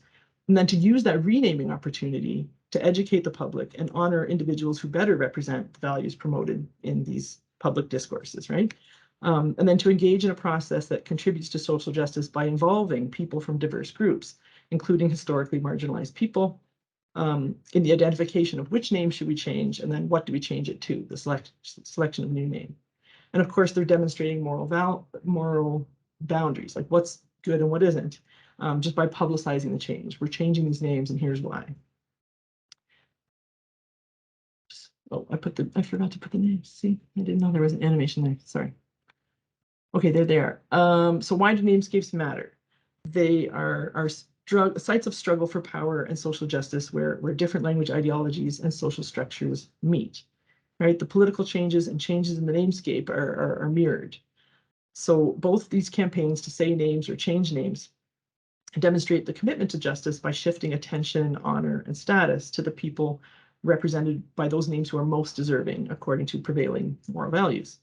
So the campaigns to say names or change names, it's a kind of political stance taking, right? That depends on the symbolic, indexical, and instrumental function of names, right? The aim of the campaigns is to transform some of those negative identities and relationships into more positive ones, to make visible the people who have been invisible, and then to the ones who have been historically visible, make those less prominent by holding those individual actors responsible for the systems of oppression that they participated in and symbolically punishing them through a kind of erasure. So we see Namescape playing a role in leading change through the Say Their Names campaigns, but namescapes also follow change in terms of the social attitudes by the change, like in the change names examples. Creating the namescape is exercising agency, right? Deciding what and who are important for everyone to know in these public spaces. They're seeking to transform the physical observable namescape in order to affect the mental associations that everyone has connected to these names. And then just this quote that I liked from Jagmeet Singh, who's the leader of the National Democratic Party here in Canada, in relation to that Ryerson University change. He said, "I think public institutions and public spaces should be named in a way that brings people together and makes people feel welcomed. And to acknowledge that there are some names that should be in history books, but not in public spaces, I think is a powerful announcement and appropriate." So again, that points to the importance of the namescape in these public places. Okay, the namescape, I think, is a theoretically useful concept that helps us understand the kind of collective agency and meaning making. Looking at the personal names in the namescape shows us how we can build an understanding of who we are as a society, right? It can be a measure of social justice as we examine who is being represented, respected, recognized in the names that surround us. So I've shown how namescapes make visible these kind of connections between names, identities, and inequalities. And we see that creating the namescape is a political act, always, whether people are kind of conscious of it or not, that can move us toward or away from social justice. And increasingly, attention is being paid to the names that we hear and see in the namescape that surround us, because words matter and names matter. So there, I can put the references and ready for any questions or discussion. Thank you, Karen, for that really, really interesting and compelling keynote speech. Raises so many questions, and I'm sure people have got some questions. There's already some stuff in the chat. I don't know if you probably haven't had time to have a look at that yourself. I just saw them coming up, but I didn't read them. Okay. Yeah, I haven't. Yeah. Yeah. So do we have any questions for our keynote speaker? Yeah, I'll have to read those later in the chat.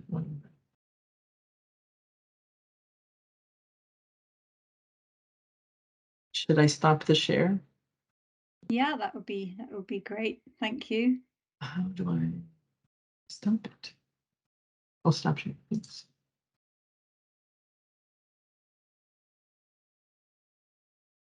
So while people are formulating their thoughts, I'll jump in as chair's prerogative. What do you see is the future of this concept of the namescape in relation to names? Do you see it, feeding into political discourses about, whether or not we should change the names of streets? Is it already present in those discourses, or is it still in the kind of academic space? Well, I mean, I haven't seen it used as a word like outside of academic writings, but I can imagine the idea of it. Yeah, like, well, that's why I was saying there's been increasing attention being paid. So people are, especially with renaming things, I think there's always been people trying to rename things over the years, right? But I think now a lot of those petitions or movements are actually having success. Right? People are finally paying attention, like, oh yeah, we really shouldn't name this thing this anymore. But interestingly, like there's still always some sort of resistance because it does cost money, right? If you rename a major street, like Dundas, for example, then you have to, it's not just like, so it's all the street signs, physical street signs, but even like the subway stop, even all those, like I showed there, the destination sign, like on all the highways, like that costs money, right? Businesses that have to, if it was like, Dundas Auto Shop, are they going to change their name? Like, what is that, and even to put the petition forward costs money. I know at least in London here in our cities, $500 to request a name of a street change. And so you have to have that money just even to say, hey, can we consider this? And then if the city doesn't adopt it as something that they want to do, you then have to also pay to have that change. So there was another case here in our city of Plantation Road or something that people wanted to change, but like nobody, it just kind of went nowhere because it was expensive, right? So I do think it's going to be it is part of, this kind of political discourse. And I think when people are choosing new names for something, even if, so for a new thing, like in other words, not changing an old name, but just coming up with having to name something, I think people are taking this into account more, maybe. But yeah, I don't know. Yeah, I haven't seen it really outside of the academic circles. I think we could think about that though, but what are these names, right? Yeah, thank you for that answer. We do have a couple of questions come through now. So we have Federica with her hand up, so we'll go Federica first. Hi, Karen. So I'm wondering what your thoughts are on if, like, when a name is changed for like a school, a university, or even like we see that right now with New Zealand changing its name to Aotearoa. I'm wondering what your thoughts are on the actions that follow. So do you think that there's room after the name change? Like, is that the first step on a way to, truth and reconciliation, or actions that actually benefit Indigenous communities? Or is it more of a performative step where the universities are like, well, we changed the name, so now we're good, right? Like, do you have any insights on the name changes, like consequences? Yeah, I see it as like a step in the process, right? It's not the end and it's not the beginning, right? It's like the fact that they even changed the name means there's been something pushing for that already. Like Ryerson was a good example. Like I said, 5 years they were trying to change that, and finally it changed. But yeah, I don't think it should be the end. It might be, unfortunately, for some people, like there, we did it, we're fine. And I think that Colston one, that's why I put that quote there saying, well, we're still the same fantastic school, we just have a new name. And like, well, that's kind of not the point. Like, maybe you need to relook at what are you doing in that school? Who goes to your school? How does that all work, right? Because it's an opportunity to start looking critically at things. But if all they do is change the name, so they're get off our back, we did it. Like, I hope it doesn't stop there, right? I would hope, but I suspect in some cases that's probably, what does happen. And for example, in the other school names that, like I highlighted the ones that had, made an Indigenous name as the new one, but not everybody did that, right? So one of the ones here in London was Ryerson Public School became Old North Old North School. And Old North is a neighborhood name that is synonymous with money, right? If you know this neighborhood, Old North is like big houses and old big houses. It's the old big money of London, right? So like, what is that saying, right? Like, and is that, you know, so okay, Ryerson's gone, but now we're Old North, like, yeah. So I think in terms of consequences of the name change, I think the name change is a step in a process that hopefully doesn't end with that. Yeah. Awesome, thank you. Another hand. Really good question. So we have Nerja who has a question too. Hi. Hello, hi. Thanks Hello, for that yes. great talk. I wanted to ask something about namescapes. And you said that it is a public thing, that it's out in the public. Mhm. But then I was wondering, how do we say, we talk about personal names, how do we decide if it's public or private? Because I think just the fact that it's a name, that's actually one connection of the private and the public. That's how you portray yourself in the public. Right. So how do you like draw that distinction of a name being private or public? So I think what I was trying to, I realized that maybe it's a fuzzy thing, but what I was trying to think about here were for public names as where the name itself is somewhat detached from the person, in the sense that you don't have to know that person to know that name. Like something like Breonna Taylor. I never met her. I really don't know anything about her except, oh, I read the thing, the little paragraph that explains what happened, right? But I know that name and I know what that name symbolizes, right? Or a lot of these other names that we've talked about here, or like, or something like Dundas. I've heard that all my life, right? I know that street, I know that name. And it wasn't until I read the news story that said they're going to change it, I thought, well, why? Who was Dundas? I didn't even know it was a person name. It could be anything, right? Like, it's just a word to me. So those are the public names, are ones where there's not necessarily a connection to that individual person who had the name. The name just becomes known by others for other reasons, right? I think what these campaigns are trying to do is to remake that connection, to bring the person to the name more closely in both of them, right? In the say their name, we want to remember that person, not just the name, and the kind of victimhood of the name.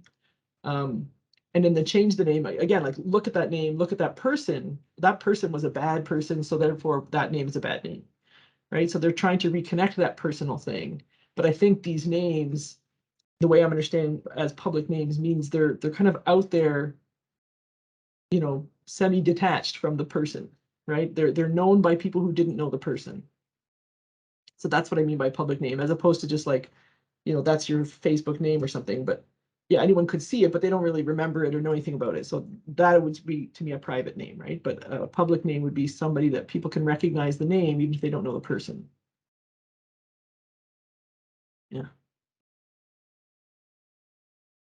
Thank you for that question. I think we have another hand up.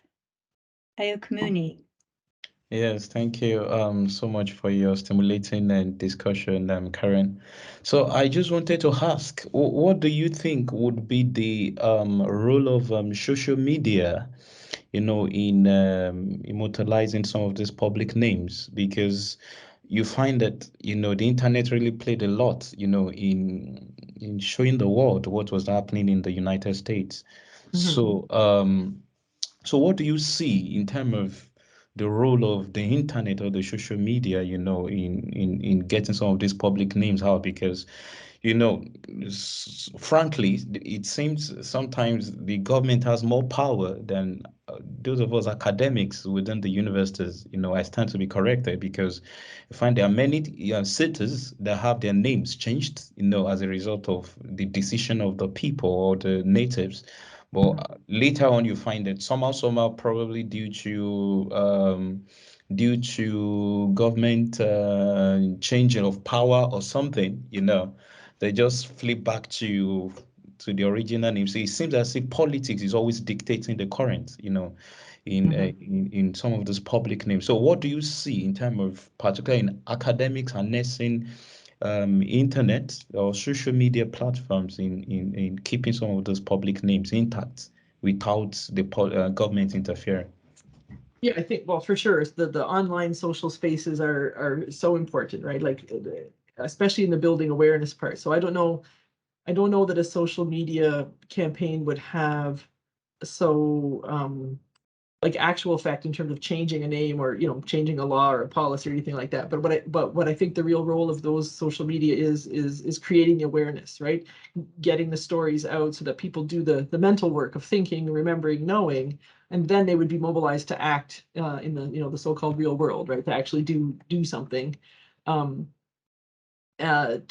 move to change a name or to, in the terms of the say the name thing, the whole point of saying the name isn't just to say the name, right? Is to you know, whatever, vote to defund the police or something. Like they're looking for, or, you know, policy changes for related to police brutality or anything else like that, right? So they're wanting people to do something, and remembering those names is remembering that there's still a need to change the things that lead to the violence, right?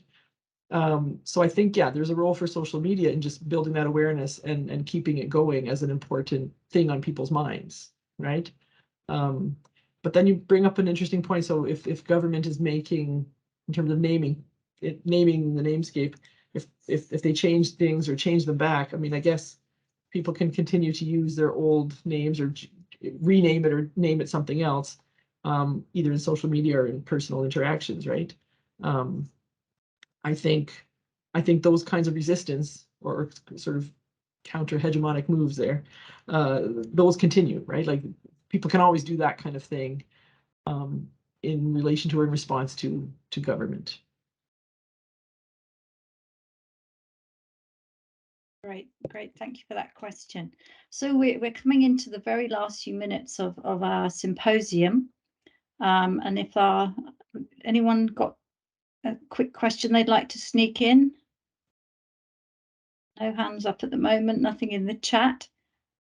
So thank you, Karen, for a really fascinating and thought-provoking keynote talk. You did exactly what I wanted you to do. Oh, great. In terms of raising kinds of issues around identities and equalities. It's super. Thanks so much.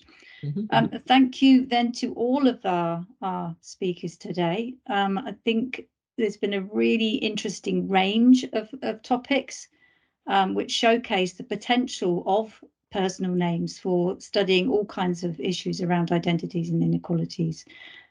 So thank you for your participation, both as presenters today and as members of the audience. It's been a really interesting afternoon for me as someone who works in this field and is a self-confessed and self-named names nerd. I just love all things naming, so it's been a great afternoon for me to sit and hear all these talks from everybody. I have recorded this session today. I've yet to work out the logistics of how to share a recording of this length, and it will also need editing a little bit to cut out some of the technical problems and so on, and the breaks that we've taken. So it may be a while before it's made available, but you know, I do plan to make it available. So thank you to everyone for taking part, and hopefully we can repeat this another time. This is our first event as a group of people interested in the study of names, and you know, hopefully we can repeat it again.